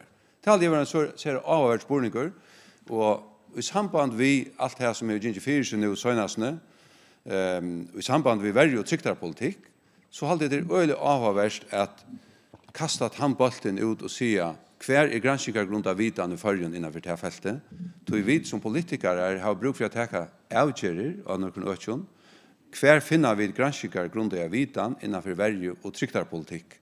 Det snur som akkurat nå til framtid. Det er noe helt annet enn fisker og tilfondje, men så et nytt granskingar økje skal opparbeides for fargen som er... Det er vidt tid, og tid vidt øyne om det vidan finnes eller ikke finnes. Vi snakker bare om vi får ikke innlid, men vi tar skilt til å skaffe oss selv i innlid. Vi føreskon eion, føreskon brillon, og granska i økjon som kunne hjelpe okkon som samfella at hega rattar støver øysene hvordan okkara støva i heimen i det. Så rektaren, ta noe rektaren til noterer, vi skulle ha en veldig akademi eisne. Og det krever eisne futching, Høgne Høydal til å markere? Ja, akkurat her da har man vel til å spille stinen som sier til at vi kunne kjøre sånn til rektaren, vi har så mye oppbygging og alt mulig annet, men at det her, det er dømme som jeg sier, at vi er her midt i Nordatlandshavet, midt i hemsens meldre, og så man skulle vi eisenfære at det var gransking og utbygging innenfor diplomati og utenrikspolitikk og alt det. Det er pura samtidig. Men jeg skal si bare at det var gransking, jeg fikk sagt alt i janene, men da man tar seg om grunngransking og fralsagransking, og så gransking som vi skulle si er verst at han har tenkt, eller vinnertenkt og tydelig, så kan det ikke være sammenlignes, men man skal bare, altså etter man spannet for en eksamen. Og vi har jo gransking i vinnene, og vi har ymsa stående, og et som jeg har rønt sagt, nå er det kanskje sinne naiver, men jeg hadde jo spørsmålet i Sølvara og underfaren rektaren og Olav, at gransking for oss, vi må øke gjort for å få mer gransking, men gransking er jo alt sjåa. Så hei det vært mulig at for en sauna for det første mer at han penger med tæva, og for det neste har sett et tøyme, la meg råpe det til, som professionelt bare arbeid, jeg vet gransking har hevet næg av det, til å sitte og gjøre så omsøkner til å få så mest skal av verskaatlander fortsager av til dømes ES-granskingene og alle ærer. Det er jo så størst arbeid bare å gjøre det professionelt. Man finnes nægge penger til det, så jeg vet ikke at nægge flere granskingspenger til å komme til. Her er det nægge av verskaatlander. Så når vi går huskått om hvordan man kan så det er ikke at jeg vil si at det tar som man til tilføringskjalden. Vi gjør det faktisk underfærende samgang, og vi tar 20% av det som rønter opp på sølven. Så vi eier altså 13,5 millioner i en grunne, så bør jeg setter av til å øke virre av fiskatallfunksjonen. Jag hade en samgång jag glömde det. Det är bättre annars hade jag brukt pengar till något annat. Så här pengarna är så här. 13,5 miljoner till tax. Det stämmer. Han grundar det till. Axel V. Andersen, du ska släppa fram en till markera för Lutz och Janne. Jag alltid alltså sjön är det allmänna granskning som vi politiska först och främst har av och utav det högre förjärlåna. Men det ger inte alltid om förskapsrätt och tattar samstarv och så vinna när vi nöker röker. Nu snackar inte om att det är en avsfyrdag så för en avsam firmon. Men som också en lufröj bäge Elling och fiskvinner så framvis. Så är det alltså av för alla vinna och för förskap samhället att man granskar mer det. Och här kommer pengar komma från oss nu. Och jag syns man hickar efter vet att det har en påstågång av PhD-läsande. Det är växande men det går gott växa mer och kanske också här very större samstarv vinna. Men som hickar efter till Magnus. Men låt mig lycka säga att samstarv vinna men Magnus säger isen något annat och det var att den allmänna fyrsidingen som alla tojerna har bruk för sväron och på hetta och hatta som de kunde grunta tycker stora politiska och lowarliga avgör och kunde tid inte eisne förplikta dig till att sätta några PhD-are så snart vidanen är här och inte bara man köper en konsulent utomlands från och så får vi några ärenden. Ja, helt avgjort. Och det hade jag säger att man sätter fler pengar som alltså sätter space så man kan ha PhD-läsande men också så man kan ha granskning här så någon ett är det som har kunnat vinna ett är det ett universitet. Talar kommer till jag får det skulle säga ja. Det är så för vi är. Ja, nej, Magne här här hur snack var visste det gröna så allmänna kungjordar och godtecknar här på en. Så var det att hälja okej så läs om till det högsta stötterna från någon men det var öliga ims säger från imska fakulteten. Ja. Till dömes halt jag sa att det var halt det någon styttingar halt det var nomsfröjliga dalten. Här var öliga för här är inte professorer och hvis man ska ha alltså universitetsutbildning innanför det ökes man måste ha en professor så det tar jag över mal. Klapp. Det vill säga att här trängs till att styrkast grundläge under utbyggningen och styrkast och så kostar det ju eisne.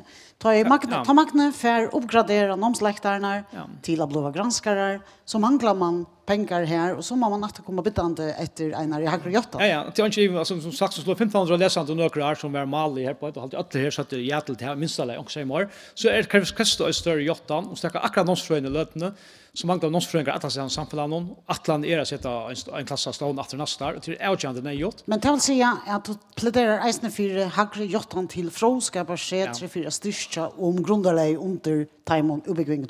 Tror eisne markera. Ja, ta det kommer till granskning så är det öliga nöjt att vi fokuserar vad det är vi vilja granska i. Vi kunde inte spela oss i det hela. Och då är nägga och huskot här, men i halvt det är viktigt att de som sitter vitt i ångsvägna, vi politiskt kunde gå komma i ångren institution. Men det är alltså, vi har alltså några spurskompetenser. Mittelanna innanför Ellingsna är väl nästan påstående att vi är i 8 ta det kommer till granskningen av Elling. Nu nämnde jag Ronches i Janne till en parstratoi, men också innanför fisk och fiskasjuker och så vidare och växter och får gusters sammansättning och så vidare. Det är en blandning i mitten, ja, fiskealling till allmänna stående fiskealling och vinnarna själva. Här är ett öjligt bland. Hur kan man få att här vitanarna här in eisne till att vara en grundläge? Till det här skulle komma till. Vi kunde bytja, hettar, hesa visionerna. Ja, till det här skulle komma till. Jag tror jag vid är i toppen och Magne var östning och säger hälsogranskning. Här är vi unik. Vi är 3000 till bättre nu. Folk i Färjön tar vi ett unikt samfäll här det blir öliga kött till att göra en gröning av populationen kan man säga. Tror borde vi upplagda brukt oss inom hälsogranskning och annat. Men att till att här vi håller oss till Ellingen eller laxarna. Hvis det är så just när vi är i 8 här så är jag vet att klara för ut i hem och sälja detta som något gott att vi i Färjön har vurst i värste inte bara. Men hur ska vi pris och extra och hur ska universitetet här få händer att hur vitanarna som vi framlagt här ute? Samstarv är lösning i Ötlund och nu var det också måste på halven här att ju långt eller vi skulle ha flyger långt till vänster så att jag täcka dig från uppbyggningen och mera till granskningarna och det som tojen är till att det inte ska undervisas. Men är vi bara göra förpliktande samstarv och vi snackar om här en pastor och tillfångsgäld någon edla. Nej, han där kassamentaliteten som onkel var uppe. Han är väl längst. Du händer att det kommer så själv till samstarv så ska vi politiskt rättfasta som rättfasta vet. Med vinnarna och fråskapar sig du händer att det kommer så själv. Det vet politiker som rättfasta låt onkan iva verum till om pengarna kommer min skattakronor och lomman att komma som politiker förplikta Hur ska du som politiker förplikta samstarv med elvinna och Froskapartiet? Ja, men det har vi haft jag någon ara toucher. Alltså vi har ju fiskgalning här som är i halvt 8 miljoner, hvis jag minns rätt. Och vinna mer vid det kommer vi till dubbelt till lära loj. Och det är allmänt samstarv som rycker väl och körer väl, men det ska vi också för att löva. Jeg nevnte til Holsestor i Johanne, til Øysenekka som vi har sett av stål nå. Vi tog for ei få sauna ressursene tattere, så vi har en sterskere myndeløyga stål som kan få granskningen. Men ønsken er vi om, Froskapartiet bare og i her som velskøyen og styrst vi 40 millioner. Og allmennelig takk som fyrer. Vi er takk som fyrer. 106 millioner til 146 millioner, minst til det. Tar pengene vet, tar med en parsten færen til å opprefeste utbyggingar, til å si sjukaruktarfrøyngar, dubbelt flockar. Ja, men det är tarven är här. Men det som vi nu skulle göra det är att lust efter oss ner som sitter här och känner det här innanfra och flytta och mer till vänster här, vill han säga. Och här var flera folk som undervisar minne och har tydlig granskning. Ja.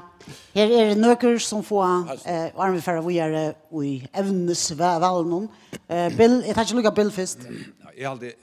Jag hade att vi politiker skulle anse, alltså vi har inte skill för granskning som så. Vi skulle anse efter hur vi definierar hur folk granskar. Men vi vill ha vita vart hörver ner och för visioner och atlander tjå granskar miljön till hur stor antydning är och annars hur snäga pengar till att bruk för det. Då är det eller rikta jotta pengar. Några andra är att vi kunde skapa karmar mellan andra Horizon Europe som är ett samstarv kvar och i granskningar kvar vi har möjlighet för att få parst av större granskningar samstånd. Det är något som vi politiskt kunde skipa för utan att överhöra skil för granskning. Då alltid tar det spyrja vad vi kunde göra så ett hem till annat här att skipa för karman är vara gå. Karman är går vad säger Ragnar? Jag hade det till att överskifte om vänliga granskning och grundgranskning och annat. Det är bara så öliga gott för alltså är hand i makten och jag vill driva en hem här i hade fakta och vitan vid den nyreportering i allmänna rummen. Men har det här växten hade inte i politiska systemen nu. Men hade vi har funnit samstarv med vinnarna och Froskapartiet är sånt att det till bara vinnarrätta och projekträtta granskning. Så det är som vi vill ökt virnisna för alla hinner granskningen. Tog i halvtid att vi då sätta några pengar av som jag känner en grund att man kan göra några projekt här och finns här vi knutt Froskapartiet alltså samman till det ska bara som vi med folk att det nästa år något som man brukar granskning till och det ringt ju alla skilja hur visst det är granskning som är sånt man vinnarrelaterat man kan säga. Det är en tosker vi då har funnit. Ja, och här kommer det till filmen som i Tromsø alltså annat att man integrerar. Så bara att säga att dömen vi 20 år fröj och namnsfröj. Här är på rätt och det har vi det gjort. Ja, nu ska vi ta alla nämningar in, men det har inte prioriterat granskningarna. Och varför jag nämner att jag hade vi då skott upp att de ska man ha två i bredd inför namnsfröjen så vidare. Men så måste vi ästen få att ha granskningarna som har det till fagen. Och tar investeringar. Det har halt att detta var ju lärarskolan och sjukhusskolan man inte också att ha från politiska så tar vi bara säga uppbyggmar men vi får må få granskningen upp att men öchen näst. Rot tog en rätting till Scholz. Ja, det var för det första jag huxar i rejet och säger Ronchus men Ronchus är nästan spännande att granska men så och inte korrigera det. Nej, inte korrigera. Det så klok för inte korrigera det. Men kan jag säga att landan här senaste spårning? Ja, för jag framtida visioner har varit att granskningar öchnons är färgen i Viskipa. Ja. Nu tar vi om tunnlar i Janne. Vi gör 5 tunnlar i Lötne och ett av tycker vi är en orsak till att vi är men en orsak till att vi är ett välment land är att vi tar verkligen väldigt ambitiöst att det kommer till samfärsle i förrjun. Och jag har så ofta ni efterlust till som visionära hoktionerna och ambitionerna och öron ökjon som vi har av samfärsle ökjon i förrjun. Vi attla att göra en undersjöartunnel till Soria. Det är garvelt och tryck mer för att la sätta så här vi den tunneln. Vi skulle lära oss att kopiera ter visioner i våra andra ökjer i förrjun med anna ta det kommer till granskning och utbyggning. Så lidenskapen tunnelslig. Lidenskapen för tunneln han ska omsättas till L2 för vidan och granskning. Varst vad jag hade det så intressant och är så gott nog som är vi brukte näck mer att kanske vi kunde bara ta så en kvart timmar tror jag. Sagt. Det är att lägga hallå, är att lägga vita om spårningar är ur själnon till granskningar parsten. Ikke glemme det kun. Annika Sølvar og hever en spurning. Stjåre og granskere og annet. Det var ikke mikrofon. Det er kanskje... Gjør ikke stendere. Det var ganske lukkende en bimersing. De snakket om televisjoner til setsen, og at de ville gjøre fylket av visjonen. Og bare minne deg nå at politiske skipen har sett i lov et råd for gransking, menning og nyskapen, som ferdig arbeids. Vi vågner at det kommer en årsforgreiing først i kommende året, som kommende samganger kan arbeide vi. Og jeg hadde det øyelig tøtning om nå gransking sett å skra her, og det var også en trovinnig gransking. Det var øyelig tøtning om i fremtiden er vi tåsa om alle viftene, gransking, menning og nyskapen. Og til her i en større part av samstående vi vinner løyve og skal være. Og i de gamle granskingspolitikken som fra 2011, som kallades Vitan og Vøkster, her var det også om setre som krumtappen og i granskingsomkvarene i Førjon. Vi samstår vi stående vinnes, og vi sitter bruk for utblåstre til der neste dagene, så vil vi melde at det kan hitte her. Jeg vil så bare øyne vi mørkninger til om Jottan. Vi har 17 personer der fortalt om en granskere i Danmark som holdførisk, som har funnet 6 millioner kroner til øyne av Skatland. Jeg vil bare si at det er nesten den årlige Jottan til granskerne. Så det er søt og sikkert til åkken at Jottan ganske skal økes frem etter. Det vil jeg vise om det feien. Men granskere er bare en øyelig lydelig pass av granskingen i førjen. Det meste av granskingen ligger ute av granskerstånden. Og da man gjør gode karmer, så skal man også gjøre innehalt. Så at Jottan til henne ståndene er øyelig tøtninger med til å til å ha vært å høre mer om. Takk for Annika Sølvara. Jeg håper de noterer nye. Vi skal lukke videre hvordan vi har etter her. Vi har tog til nærkere bemerkninger her. Ja, Høgne. Ja, takk for det, Annika. Og at det er jo sett av stående. Og jeg hadde ikke til ordentlig kom inn alle siden, heller ikke med lagspolitikere at jeg her. Og jeg kommer ihåg som et av tre at i måned til Jottan, at det var jo 16 millioner til ES-gransking, det var så nye nødtjo, granskerøystens det, og her til har man jo mist disse her engangsopphattene som vi er fra sjukkassaggrunnen. Så verleggen har vi sett at jeg tror at det stiger i Jottan. Det må vi eisen tagga vid at vi nu skulle ta oss i Jottan. Og så vil jeg bare si over rått at jeg alltid pura samtidig at vi tok som vi må ha sånne visjoner for menn och granskningar och uppbyggvar infrastruktur som hit, men därför att sätta Soratunneln upp på måten menn frågskapar sig. Det vill jag stäga fra stor för att det blir väl till att fortsätta Soratunneln. Vi tar pengarna vi där bei bruk och på Smiren, alltså på Rakströn och det som är nog smil här kostar så är man kommer rätt längst. Så det är hela Soringar nu skulle spännas för att man tar sig för sätta upp mot granskningen för det damer alltså inte. Jag såg inte att här är folk är svång efter att vimmerska, men så må vi göra något avtal och till att alltså är långre än klockan 5. Så jag vet han var 2 även i ett. Ja. Det var vi är. Så Axel, jag vet inte om du vill. Ja, jag kan säga har kört att jag är så gav att utleverera det 6 kväll, men akkurat det som Annika Sölvar är inne ja. Och kanske det som är börjar vi säga att man skulle ha en arbetslångare på sikt från granskning och bild nämnde det nu. Så för man synter gröven och säga vi manglar ta. Så vi politiker har varit en törva så vi manglar nomsfröingar, vi manglar sjukvårdarfröingar framvis och kanske är uppe som sker i här point. Men akkurat det näka så som det här nutcha rai för granskning menning och nyskapan. Alltså borde jag haft nu var inte akkurat det arbete vi akkurat lötande men till några arbetssättningar som vi politiker gott kunde bli klokare på till bäge till en vinliga granskning. Det är just det tältebossen sent ut lock och sagt att hur får vi fler postdocs där och sätter som framvis. Det var uppslagt att jag fortalte också hur vi gör så gör vi karmaner och som man sätter sätta det i version. Det är till tickara upplåt han nämnde en tältpost är sent ut och det snurrar sig om att vi kanske är så stora mån så och gör tog att ta i vid här vi har få PhD för få PhD läsande men det som vi har så har vi inte större postdoc till där att nå. Det vill säga vi utbygg för folk och i 3 år till en granskare utbyggning så det blir serfringar att ha öde men ta det så skulle röna flöje så är postdoc-störven inte här. Och vet du vad att vi nöjast affärer vi är annars så släpper jag vill gärna släppa svära snär tja högna. Tunnels öjen. Det snurrar sig inte om att sätta Soratunneln upp i motor Tvärst emot har vi pura grej om vi stolar göra en stora tunnel, men vi har inte lovat han vill leva i 2030 och tycker vi att det kommer att ha troblägga vi tog lyften någon. Det som är halt är bara så viktigt att det är avmarskingar fyra kvossen nägg vi romast innanför futjarlånen framåt och tog ge det slags mening att lova i öst och så kanske campus här är det jag nägg folk här inne då rockna campus 32 och så är tunnel i 24 loksåret. Ja, och jag som ullokarna på 8 miljoner som man har i år. Så kunde bara hitta ett kostnad för uppbring granskning här. Det som vi vet för kunde ungefär vad göra. Ja, och campus 3 miljoner. Nej, det är inte kanske inte samtidigt. Nej. Inte samtidigt som bara. Så för några som ser nästa år. Ungefär vad göra så kunde vi kanske sätta det i perspektiv att futjarlån är kvant 6 miljarder loksåret. 6,1 landa att granskningsgaraje för 6,5 miljoner. Det säger Eisen Elitcenter. Nå, vi gör det nu över till att sätta ner en liten löte.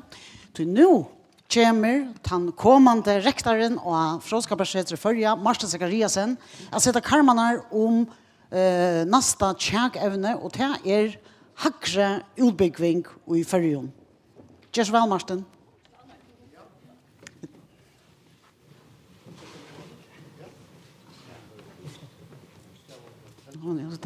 Hallo? Ja, okej. Ja, tack allesammans och tack för låttöken här nu.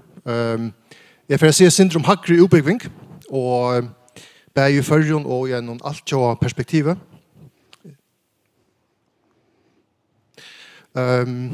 Alla först så vill se några som vi rölla RGNR här har sett någon i sommar ta fink 240 ungfolk ganska sin äldre präck och det var ett med 240 präck var läten. Och det glädjer är att kanniker har visst att nästan 100% av timon som standard präck var sett någon att det är i lästrar vi kommande starve eller läsa vidare ett år efter det har finns präck. Alltså arbetsmarknaden på han allmänna och han privata öliga grammar efter ochara uppåt eller sånt lätt någon kandidat. Så vill säga synder om hackre uppbyggingar generellt. Jag hade vi ödlig samt om att människosliga tillfånge, vitan och förlagar är ett allt avgörande grundarliga under en borardigar männing av förska samhällen. Och det som vi eisen vita är ju att krövene till arbetsmedna ökast och bröjtast. Bäg att den allt så arbetsmedien hon görs mer flit för, alltså kappingar för. Och tog jag tökne så lojande ivetigare arbetsuppgifter som kunde automatiseras. Och vi kunde i förrjun, och det är nämnt några färna nu det, att vi kunde inte bjöa ut alla uppbyggningar som vi tar bruk för här i förrjun. Det här vill det vara allt och småbort. Det är öker här. Det kan ska vara bruk för 1 eller 2 månader om året att bli uppbyggningar för. Så det här vill inte ju mening. Uppbyggningar här livet bäst. Ta i bäg för undervisare och läsande. Det härliga läsande är jag sagt passeliga störst. Det kräver ett visst volym. Och så vill jag säga synder om hur vi går hackre uppbyggning ut i färgen. Och nu är det högt i akkurat vinn. Nu gör vi nästan som en tjåskapar så nu är det skontat där högna. Och jag vill bara säga att till nekve firmon vi att vi själva kunde bjöa ut hackre uppbyggningar i färgen. Och det första som här har nämnt det är att vi kan bjöa ut uppbyggningar som är allnöjvar för förska samhället och förska samläggan. Och som vi inte kunde räkna vid att andra vilja bjöa ut. Det kunde vi innanför förska fiske och älvene. Först mål och mentanskjående. Förska lov och samfällagsvisende och förska natur och lufrøy. Och så kommer det eisen bjöa ungdom och äldre som inte har tagit uppbyggning att vara i förrjun. Det ska man inte glömma. Vita att allt analyka ta en uppbyggning är tatt på så är det flere som tar en uppbyggning. Og ikke minst så kunne det som bjøve føringen og utlendingen tilføye ta videre i uppbyggning. Og vanande få en starv i føringen. Det er noe som nekt diskuterer at smarre stø missa ungfolk og til at vi kan få trekke folk til bei føringer og utlendinger her til og som kan komme i starv settende til en en stor firma. Og så ikke minst, til vi tar som granskingsene, så utbyggingar i Färjön reisende vidt til å oppbytja og fasthalda sterk viten av rødkjøkken undervisning, menning og gransking.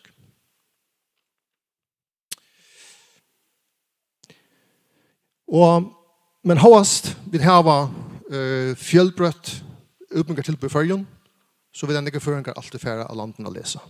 Og det har vi det som tås om at det er så lese godt for Färjön. Men vi har bruk for det at utbyggingar som vil være tikknare i Färjön kunne godkjennast av utländskon utbyggingarstånden og arbeidsgivaren. Og samtidig har vi bruk for at fører utbyggingarståndar og fører arbeidstagare vi kjenner utbyggingar som tikknare utenlands. Og nå kom vi inn en som lagmaur, siden lagmaur har nevnt, og det kanskje har hørt om, nemlig Bologna samstarve. Og det så at de europeiske landene her var jo i mer enn 20 år samstarvast om at menna et felaks europeisk utbyggingar. Her utbyggingar og utbyggingar avrik kunne flytas tvers som land. Og hette så nevnte Bologna tilgångden. Og hun blir jo i 1995 over støvet ment av London. Nesten alle europeiske land vi, og som samstarver om lei 94 land i alt. Og i samgångskjelen fra 2019 stender at førjer skal gjøres parster av Bologna samstarven, så godt så lengt. Og fråskapacitet hever det sendes årene arbeid mivust vi at mennene innanhuses gaskeskipene som blir opp til malsetningene i Bologna samstarven. Men her til å si at det er altså førjer og ikke fråskapacitet som skal gjøres parster av Bologna samstarven. Og vi tar bruk for alt landstyre, politiske myndeleiken, menner og til tve ting, nemlig en førskant førleikakarm, det vi kallar National Qualifications Framework, som samstarve vi den europeiske førleikakarm, så man kan samarbeide utbyggingar for som lånt. Og det skal galda for alle utbyggingar og utbyggingarståndar i Färjön, altså ikke bare for Setre. Og som man har bruk for en førskar godkjenning av skipan eller akkreditering, som godkjenner hakre utbyggingar og utbyggingarståndar i Färjön. Og hon vil jo heller ikke bare være galdande for Setre. Så det en jeg hadde ikke vi kunne råkne at vi får det på plass lukka beina veien, det krever noe arbeid, og jeg vet arbeid i gang, hatten er for tog, men innan det kommet på plass, så vera vi ikke pars av Bologna samstaven. Så her mine spørninger til politikerne i dag, og etter den første her vi tås han nok snakke om, så han men det lukka stort til å høre artikere meninger om det, hver eller hvordan jeg var, hakker utbyggingar skulle ha i Färjön, det tås som taler lesende av campus og så videre, men lukka for at det. Og det andre som øyla tøtninger mye 4 Setre, det når vi førjer parster av Bologna samstanden. Takk for det. Takk for det, Martin. Så kommer jeg til bare opp etter. Rikard Hetta, ja, takk. Nu är jag så happen att host Martin vill show som är om minnen eller om mig månad så kan jag starta redigera i hans spårning så att vi får inte till den första spårningen till att klockan gånger så när jag får tycka kalender i öliga trånker ta vet väl men att hos om fråskapacitet och så fantastiskt vid är och här så mycket var utbyggningar här köjer bara så väl ta nytta lyda vissa vid inte få hesa godkänningarna og blev part av Bologna samstarven som Martin var inne i år. Da tåsa vi altså ikke om fråskapacitet, vi tåsa om landstyre, om tikkon, og vi tåsa om mentamalere. Når vera vid parter av Bologna samstarven og hvordan alle de styrke forleggene i mentamalere så er snart at vi kommer fram alene. Ja, så det pengar sett att lite om man är i gång till arbete och det lukar som säger till 2 mån och det är mentamalaranon här man ska sätta en förlöka karma upp så ser man här en struktur i hur kaffe stöj uppbyggnaderna skulle vara och så är det också sett här man ska gaska trycka uppbyggnaderna och tejpa är kommer nog längt så att säga liksom fritta in till det malet så är det kommer rätt långt och vänta så att nu är det hållt kött där man kanske kommer malet och så vi har nått det chans där och till oss nu att det åker malen av vi halta till kusten. Du säger att här får en omsökning av sted i januari. Simpelthen stämpla till Bologna vid vilja vara limer eller hur skulle man skilja hatta? Ja, nu är det mentalmalare så jag har inside vitan. Och varje är frågskapten tror jag.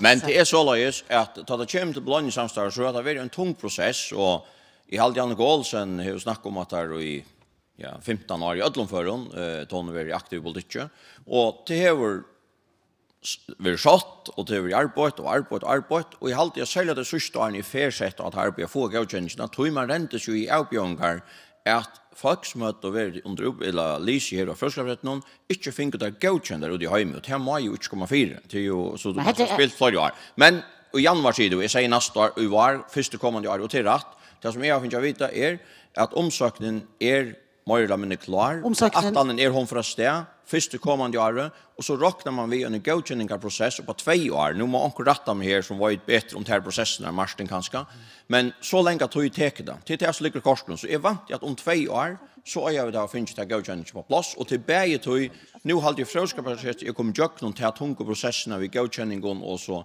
säker certifieringen av imsonsläge och så vidare tandprocessen genomfört. Nu är det landstyre som ska vara en godkänning av myndelöjka, pojka och en godkänning av myndelöjka, och så gärna för omsökning av sted att du tar allt klart. Och det täcker processen här upplyst med 2 år.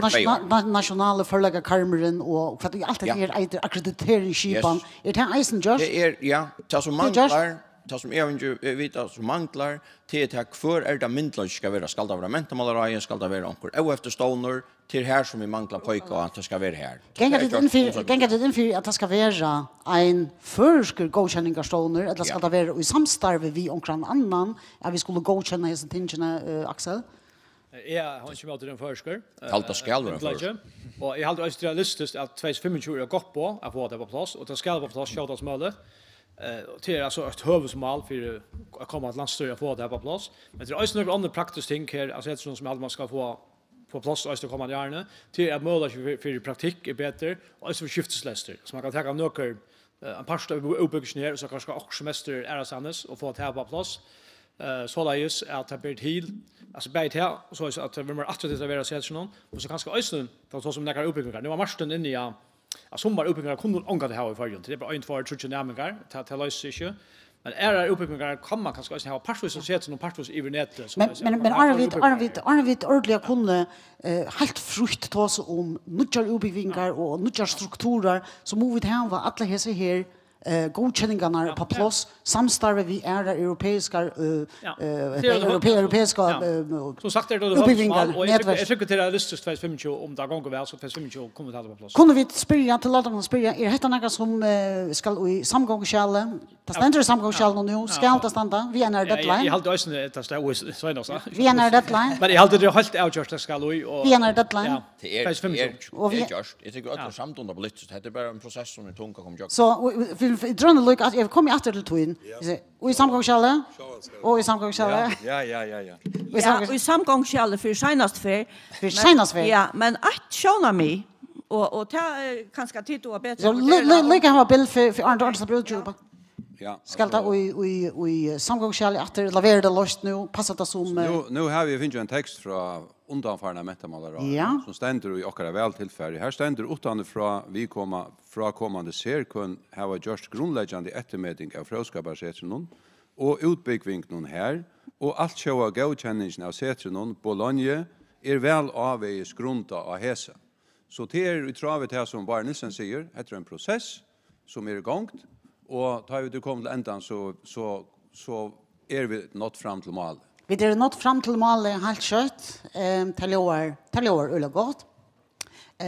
Jag vill sätta en annan spårning och det att vi har sett några nutjar utbyggningar av stån. Vi har lustat efter instruktioner för att det politiska skipan om att törvrande stora och nomsfröjningen och sjukraröktarfröjningen och kate-verkfröjningen och så framväges. Men hetta ad hoc uppbyggnaden av hetta vill vi ha. Hur ska hon enkrast? Och I mentalmalaran som må vara en stinner stoner vi armslångt från okkon som samstundes hever autoritet till att godkänna att utbyggnaden rent faktiskt standa mat. Tar det som formar folkeflosjen att oss om större uilöver och i fyresidingarna i mentamalaran så vi får förläggarna, styrst förläggarna här. Att folk vi undervisningar visendalion, lärare faglighet som vi kräver som krävjas till det här öde så tar vi störst. Alltså tar vi tar ökt till dömes flockarna i sugaröktarfröje. Och vi tar just en atlan nu är det fortfarande uppskott om att ta en flock innan till annonsfringon.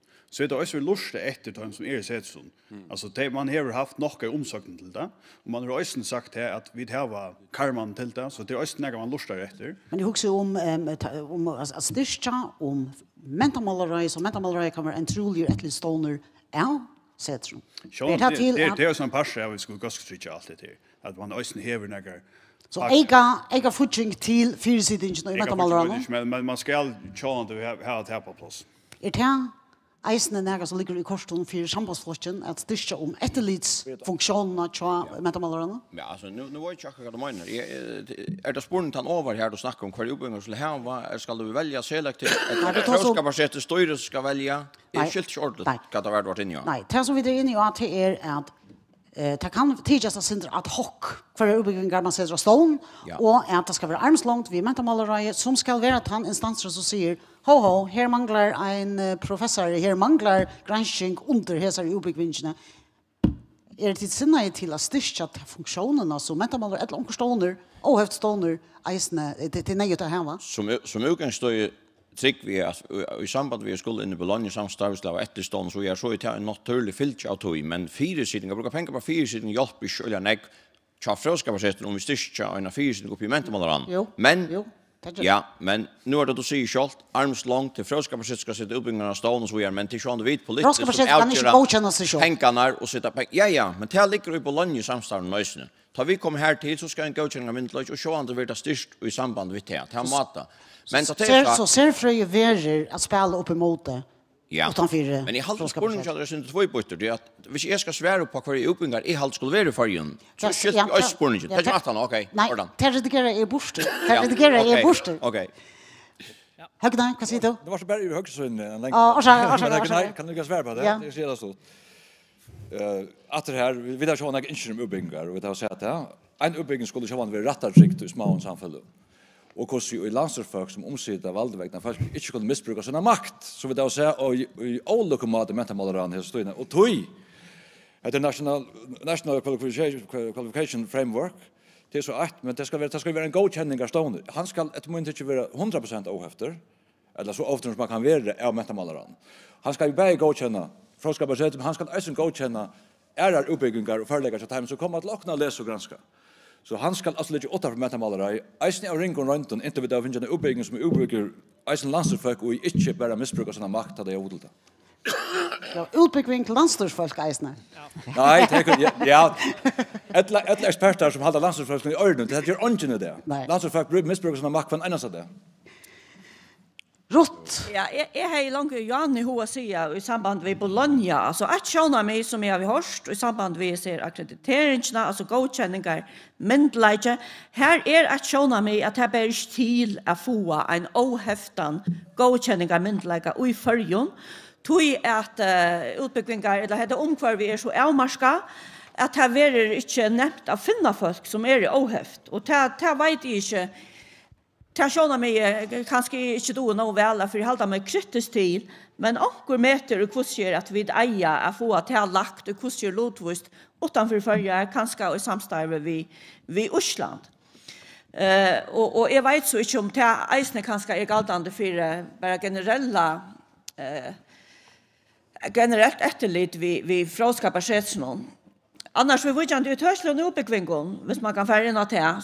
Så är det att sätta här, hur ska avgöra det? Skulle vi politiskt avgöra det? Eller ska sätta Här kan det sätta till en senaste spårning I hässon omfärden. Jag vet att man tror så tralt och ska hämta bötten också.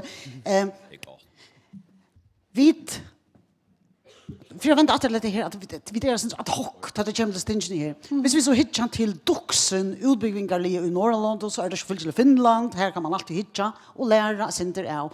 Här har det några som de kallar för en nationella utbyggvingarstrategi som räcker fram till 2004 i lötene. Här och man har sett en kos och man har analyserat och gjort och grejen och gjort vi och så framvägs. Så justerar man. Men här är det så att ups, nu är det under nånsfröingar att den står någon till mot ta fler in och så gör man så vidare.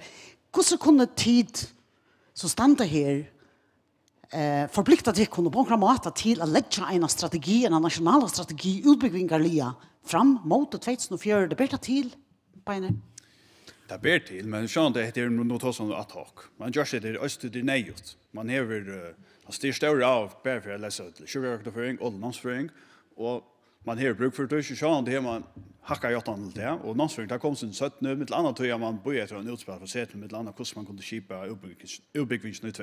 Men man har också inte det i framtiden att höra nästan. Och här kände man så också vi ser någon så har vi vinn och samfällan som hållt. Hitch efter kaffe uppbyggnad får vi tar var och fram efter du nämndes fjärde ja att man hickar långt fram än bara näst 2 tror jag. Det är något som tid gärna vill jag koncentrera dig om att dukta tar en samfällan för det. Här var som man hitcha långt fram än 2 tror jag.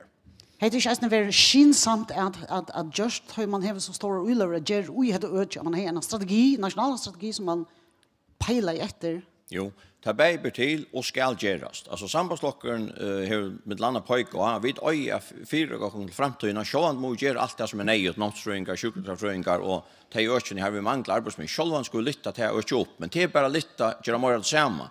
Men för att brinja och till framtiden och trygga framtiden så är det hitcha visionärt efter då. Ser man i förskapet ganska kvarja vinner kommer vi till förjon vanta. Vi kunde växa i framåt. Mellan annat, nu nämnde jag orskofröj kunde vi ett kvante vita vid en köttvaxande vind och har vi bara mer och mer kvante automatiseringar så vidare. Här har jag vid östen för vidare, inte bara litta och ta flyr in som vi ger akkurat nu till förjälona, men östen kanske för att masterutbildningen för kvante, men orskofröj så är som störst potential du vet allt att orskan för ju att ta brödparten av till nutjo framtiden i förjon, men kanske är också spännande östen upp mot rastes och så vidare som vi och jag brinner jag till är så ju firmar och när framtid i förjon här vi kommer att vara mer aktiv innanför vidare vinner och annat och tog är det nejt av att vi uppbygga folken tandvägen. Sambandslockare menar helt avgjort att vi är malrätta utbyggnaderna till torven och arbetsmarknaden. Det vill säga, kanske här är åter ett opolitiskt, tvärpolitiskt ämne att jag kunde arbeta vi, Axel V. Hansen. Ja, skulle jag vilja att här onkel säger att man skulle ha en uppbyggning för landstingsfolk och landstingsfolk och så är vänster för det är inte landstingsfolk och för dumpa men svåra fräcker man kan leka. Men akkurat här vi att göra längt till Atlant tror eller så en tutning vi måste vita vad törven är i samhället om 15-20 år och här är det kanske boskapare i pastvust just att arbeta kommer till hälso och omsorgarna och här kommer många av startfolk och det må vi så sätter sig vi må uppbygga några startfolk. Tror vi det är så att vi inte får vitcher i sjukhusen så kan vi kanske sjukramälta och länka tror inte få föräldrar ansäga eller några bad. Så ska vi arbetsmarknaden vi måste ha hem. Men hvis vi får och akkurat så ta något uppbyggning en annan så vi alltid är inte kvar det är så lackna uppbyggningen så låt oss stanna vid vi är kommun lackna och det tar ganska en 3-4 fast vi hade en stöjs uppbyggningen för lackna för 42. Ja jag hade stöjs uppbyggning som man till uppbyggnaden utomlands till så mening och jag man inte gärna flashen så det sätter som kommer utspela vara klar till att sätta det uppbyggnaden alltså Samarbetsgrund tar vi oss om en längdtøyarstrategi, en nationell strategi, så är att man vet, och i mentamalaran som omsätter det här, kvar färra vid någorlunda, eller nog säkert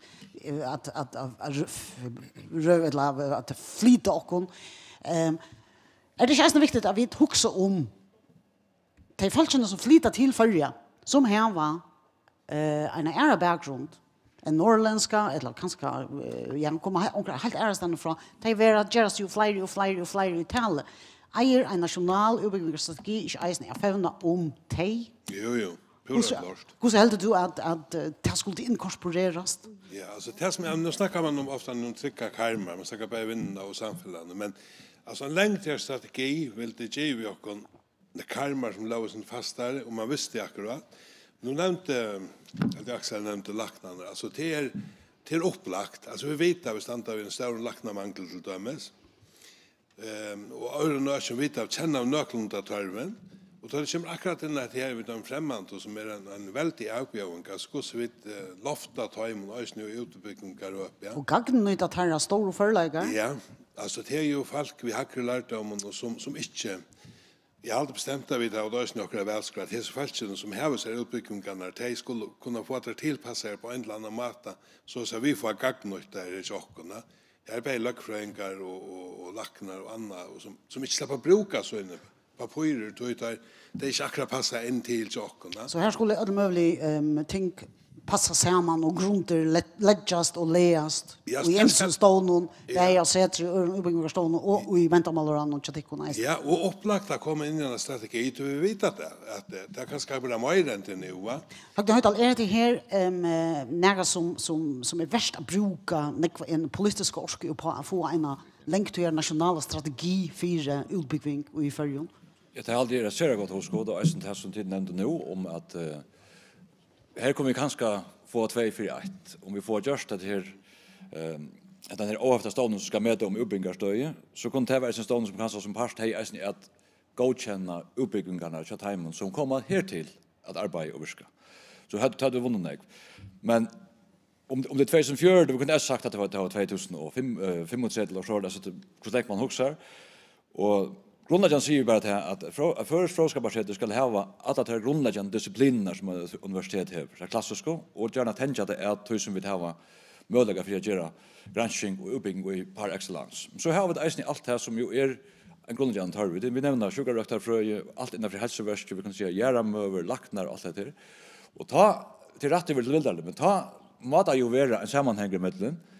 Lödni är en stor tarver av fältskjut han uppbyggningen. Så tar man gå till politiska skip man blandar sig på i hur sätt man är till det. Men mot mars gånger vi tar politiker säger beinleis att nu ska vi ta akkurat uppbyggnaden. Så om är vi inte en uppbyggning en uppbyggning i tillfånges ekonomi, boskapsfröje. Alltså sånt tänkte kunde inte mer men det här ska fråga bara göra men det grundläggande blir skulle vara här och är lärare norsfröingar och allt det när för hälso som är konkreta tarver så vi har just nu vi har gjort av där pengar och jag vet inte man ska ha tvåvägs för imiska uppbyggnader för norsfröingar alltså på för sedan så och annat. Men och ta värde en politisk sammanränning vi en fransk universitet och här har en national eller en ska vi säga en shower som räck fram till 2035 var helt på så och haft. Vad säger Rust till huskodet ena? Ja, alltså jag också först och främst trojbort och sökna alltså för det första så är en av uppgifterna att framtida trygga välfärden. Det vill säga att sörja för att allt är nog av nomsfröingen, sjukaröktarfröingen, läraren, gärna en part av lackna uppbyggningen i eisen i Färjön. Så är det allt att ser förska som ingen annan för att ta sig av. Försk mal och mättan, försk löggfröje. Det är att en värde av lejene att vi nu har förskar löggfröingar som kunde förhålla sig kritiskt till och politiker som ju är lovar smier. Och så är det att lätta följer in i framtiden och här hooks är särliga att vi i Färjön är så omätaliga, rikliga signaler vi värlande orskekälton att vi eja att bruka det strategiskt, bäge till åkara egna gagens, men eisne för att kunna utflytta vitan och förläggar av tøyøsnon, och här är det ganska särliga naturvisen som vi skulle räffesta. Bill Justinsen, vad helt du om det här att man tid samman vi alla möjligen sätta en kos och göra en tjoar semje om utbyggning längt fram i tøyina. Vi fick en sådär avvärdan fyrlästor från Ötlund som jag har haft, men det som Magnus Moore var inne i att det här granskningar grunta. Och jag har alltid att hvis vi skulle göra en sådana strategi in i framtiden så ska de vara granskningar grunta. Alltså Magnus Moore nämnde att granskare vita bättre än vi som stannar här vad kommer att hända om 20 och 30 år. Och vi tar stöd ju i att det manglar lacknar nu och vi vet inte hur det ser ut om 20 år. Och tog alltid att det här ska kurser vara granskningar grund att man ger en framtida strategi för utbyggningar. Först och främst, hvis vi överhuvud har viring för det som vi stannar och snackar om här i det. Annars för vi de flöjsen att få och bokstaven A till nästa väl så snart att vi släppa standa point så syna av bar nej vi syna av beiner näst för. Här finns det bokstaven A Areie, Agrytne og Aber. Ja. Så Så chatta att du följde det försömt. Jag hoppas inte att du ja, jag har snackat om det här, vi är så trött av allt jag standa attas rätt. Det gör det ösnigt inte någon. Det gör jag heter Thomson. Jag blev aldrig en bin om att komma för en folkskolan. Vet du vad? Jag nöjes att göra nu. Det är att vi har ett även jag tror. Så jag har alltid tills jag inte sett det kunde ner. Jag får bara bara inte gång till det. Helt stort, det är helt stort. Och det är Lestrar Louv. Lestrar Louv, så är det vara läsande.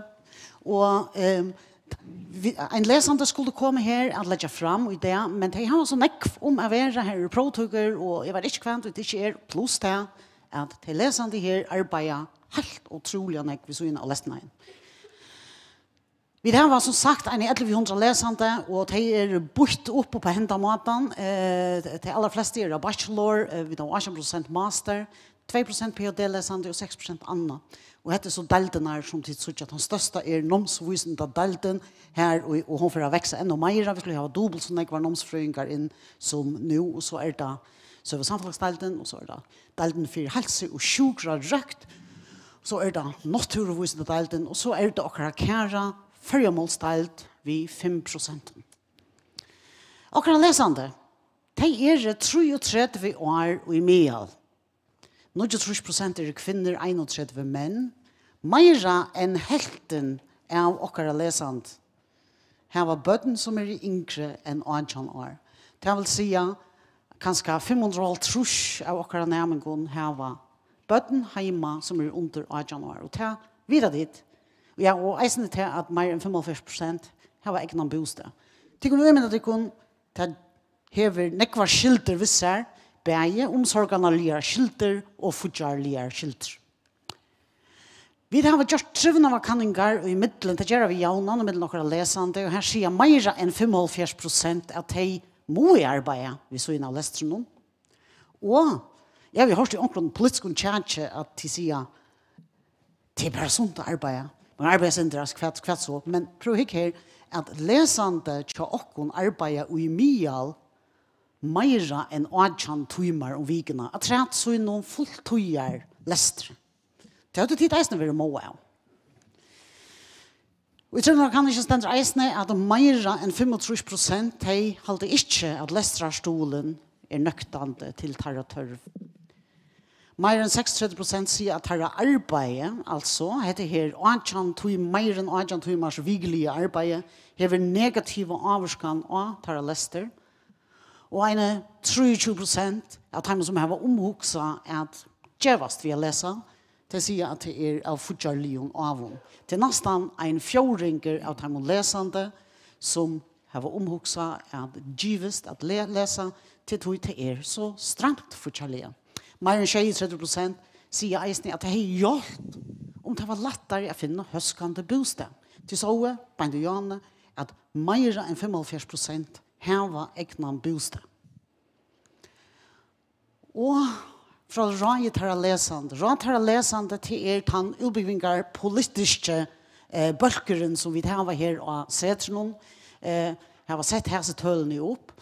Med landet at det er bare 45 allmenn lestrarbolig i alle disse kommunene, og 2,5 av dem 45 er til de av min navn. Det er ikke nekv etter. 45 minus 32, hva gjør vi til? Det er ikke nekv. Husaleian av Finsen, som er en fantastisk kollega, hun ligger i midten 3.000 og 90.000 kroner om måneden. Lestrarstutningeren er 4.600 om måneden. Brukere prøvstall er vokset 8,8%. Mer enn helten som sagt, her var heimabyggvande bøtten, de arbeider med 18 timmar i vikene, og mer enn 45% må i arbeid under lesteren. Så, hette er det, hette er okkara gova, rådherra lesande, som gjør okkon øylandek feedback. Larsland hever en manavarlig fund, vi hese følelsene, og hette det som vi tar fra dem. Og heter en halsan som de har sendt eisene ut av Facebook, tjasser, vid våna, er futjar vi i skiftene tja lesande, vera parster av velstrøynen. Så, her til senast, hva har vi til å si, vi hese her i følelsene, og nå bryr vi her i bild, føltes for samtalen. 1000 takk. Bill, hese tølene her, kvart gjør det inntrykk på det, de tølene? Takk for tølene, og fralukt at vi har sett opp på andre måten. Og jeg må si at altså, føresker ungdommer holdt fram i ord på alle måter, og at de megna et leserløy på hendene måten, og at de megna at Hjalde Martin Zachariasen sier at 224 enda og finner pregg i sommer, til fram ur skærande, vi hæsson avbjørnene som de har. Men vi har en størst frafall som kanskje kunne være bøtt. Ja, David, og det har vi ofta sett folk som har fortsatt nevnt hvor det men heter et ser godt svær på hvor vi har størst frafall, og det avgjørs nækka som vi øye at gjøre nækka vi. Hei som vi har valgt etter 8. desember, det er avgjørs at teka hetta i serastøren olvara, så jeg alltid, det kan ikke være godt at lese under stressa og omstøv. Det øyre være balansa i middelen lesna og heimaløyv, og det at vi har gjort det mer lokkende å kunne arbeide og å kunne hakka marsje 4 når man skattar. Det en gode parster av det, men det skal helst være såleis at han han som teker balansene i hesson samspillen mellom arbeidsliv og heimaløyv og lesraløyv. Det skal være så at til lesnavren som hovedfokus tar man leser. Og her det særlig vi bostøven, og her må jeg si at det er som kan man si koppar min vet har vi tås om at gjøre campus og bytja bosteder og et omkvarve til unglesande. Det er særlig at vi tar så stora bosteder nei. Tog jag det sätta stora kraft innan. Vi lovar i huset alene så det är mycket Outjust. Och det är väl det senaste omfär som vi färg i jöknon så rot. Några ting i enon. Kvärt kan framsök lova till mot läsande som läser under hesen omstöven någon här hvis de velger tikkun. Kvært alltid det gjør for deg, lestrarstutninger, vi boar bylestol, kvært alltid alltid det hjelper dem. Jeg hadde bostedstråte i største avbjørningen akkurat nå. Altså, da jeg var ung, så flyttet man ned å lese, og et av endamålene vi har flyttet ned å lese, det var å slippe å flytte hjemmefra.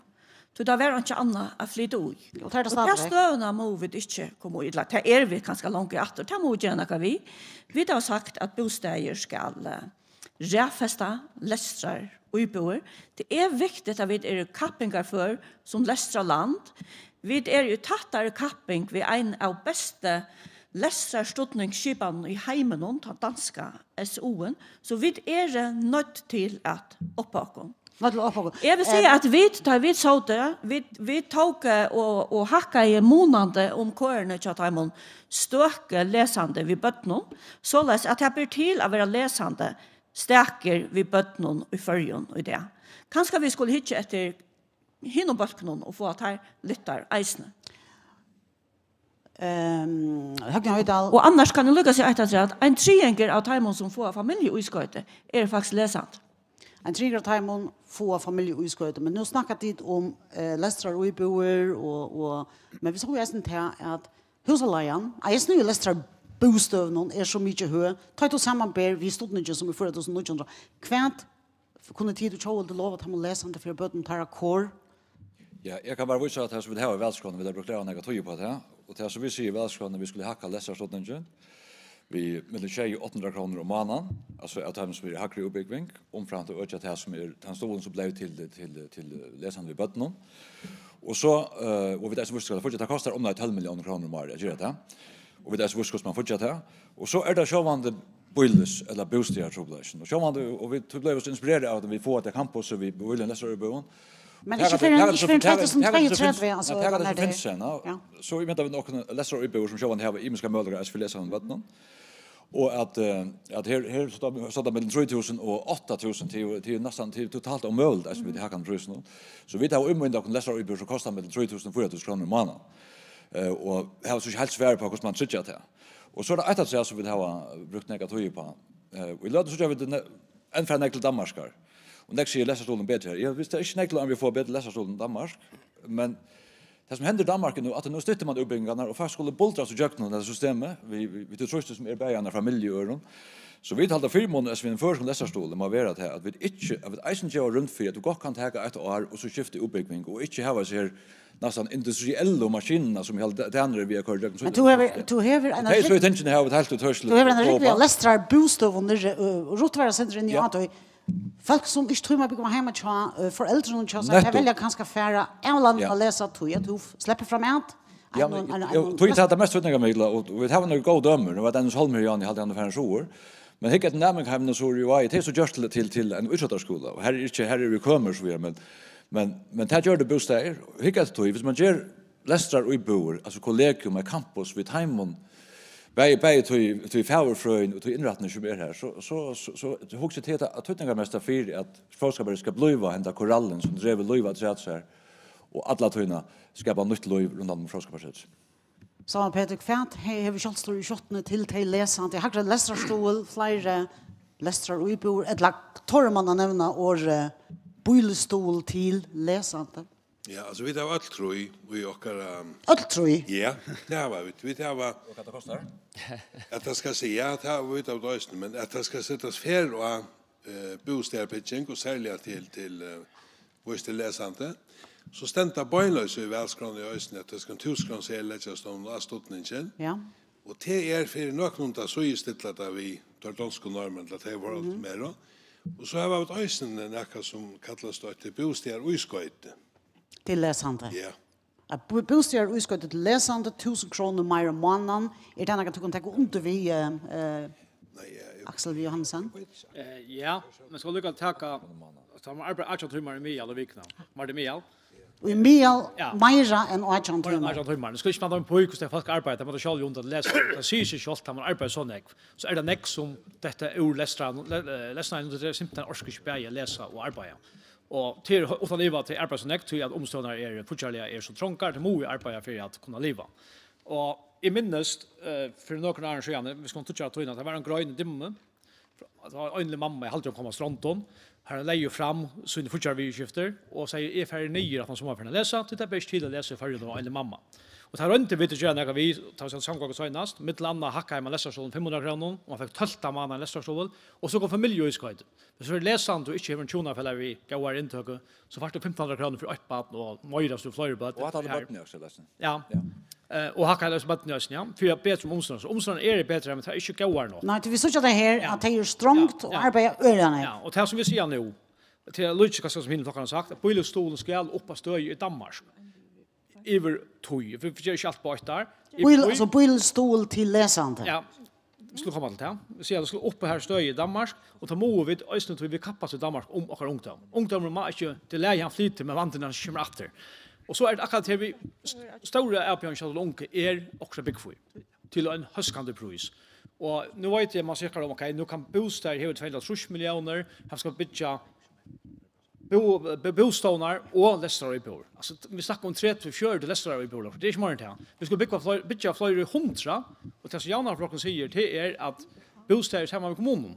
Här i Havn, Torsa kommun kan ståna allmän kaklig bostäderfälle som kan upptäcka lån och betalas åter om ens löjena. Men akkurat till läsare i bor är nejot vid en av sin stole tror att jag klarar inte betala lån i åter löjena här på och ska vara här nere.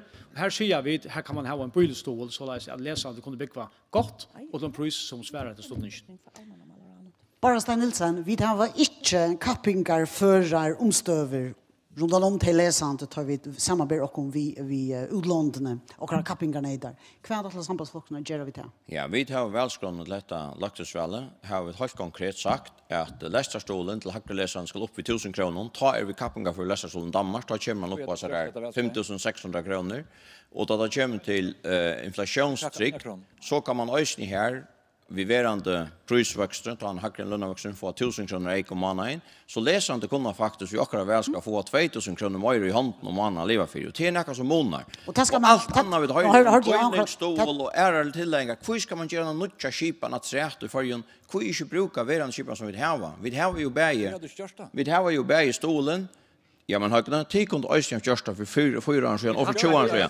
Men det lätt att hitta framåt. Vi snackar om väl nu. Vi tar prisstatsutgörst läsas landet. Ta det till bostad. Så menar vi outjust ja, här har vi ett ösken stone, bostäder. som finns ju resurser till att bygga lästra bostäder. Till 35 vi uppbor vad de säger. Ja, hur tror du då? Det är en prioritering. Hvis bostäder prioriterar att de ska bygga, bruka alla så pengarna till, så gör det till. Hvis politiska myndigheten är vi på till, så gör det till. Och ja, men vi kan jo, men lusta nu. Vi kan också ge dem mer pengar. Hur ska vi att uppfinna nya skipan på några andra bygga? Det är ju vi på. Alltså sambandslockren gånger in för jag vill bruka det skipan som vi har, helt den så nya skipan. För nya troplösningsjobb och nya skipan. Bruka helt det skipan som vi har. TV även fram för jag får boiler bostäder bitcher, hur kontrolla to görs någon och hur görs det vi finsen, hur görs det i Vaje, vi i hushållsskolan i Klaxvik och så ska det fortsätta. Det är alla ni eller bostäder så inte alla vi det. Hade nej gott. Ja, checka så högt matte. Nu kommer vi till Beine Johannesen. Ja, och gör nu vi hinner vänta någon. Kvärt kunno till läsande vanta av hjälp från folkaflotchen hvis de väljer till kun 8 december. Först och främst man tänker lucka vi till att vi läser upp så är det benämnt den där hemmet som bostäder över och där pjöst inte så där man huxar om läsande sälja ganska det som är ensamma att de nöjdas kanske inte en luxus uppbo så man kan också bitcha ganska smarre boiler öst för löna så uppbo som inte kanske är 8 kronor om månaden det är så högt. Men ösen så inte det hittar efter att vi får högre läsarstotning och här också särskilt man öra räfasta först främst tej i skolan för kyrka och tej som kanske inte fick vara hemma för någon och så framvis. Hur snägt skulle tej få mera och i jag vet inte något till alla. Alltså till de har sagt 2000 kronor. Man är ösen man får ösen vi tar ösen skipa vi jaunding allmänna värdingen och i min procent att det vi ösen nästa så tar kommer ösen växa så inte här på. Så kan man hitta ett kostnad växta så kan man hitta ett tar någon 18 till. Och så åtelsås vi då snäva. Det är netto det vi att göra mer kappingar för vi Danmark. Läsande först läsande för Danmark det får ända sån ända förra fratrott. Så ser man kan tjäna upp till 4,000 kronor skattefritt. Vi det inte att sätta en luktande skipan verk för förrjon och att läsaren kunde tjäna upp till 5,000 skattefritt. Så att det arbetar mindre än i mil agenttimmar och veckorna med till. Ja, så så får det tjäna fler pengar. Fratrott är långt hackre för. Ja. Fratrossen är långt högre för en så det är så och hade vi inte research chatta och jag vet inte ordentligt vad ska se här. Men det ger oss nu för mer pengar efter att du som det arbetar för.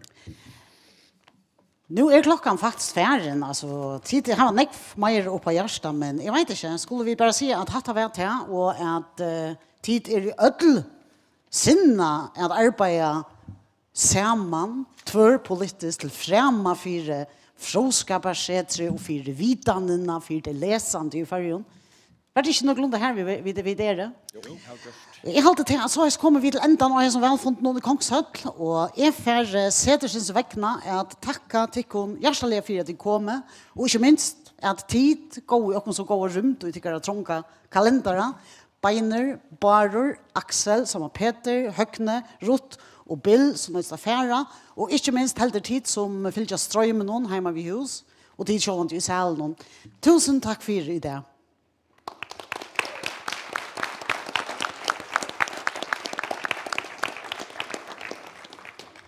Och så är kaffe och kakor.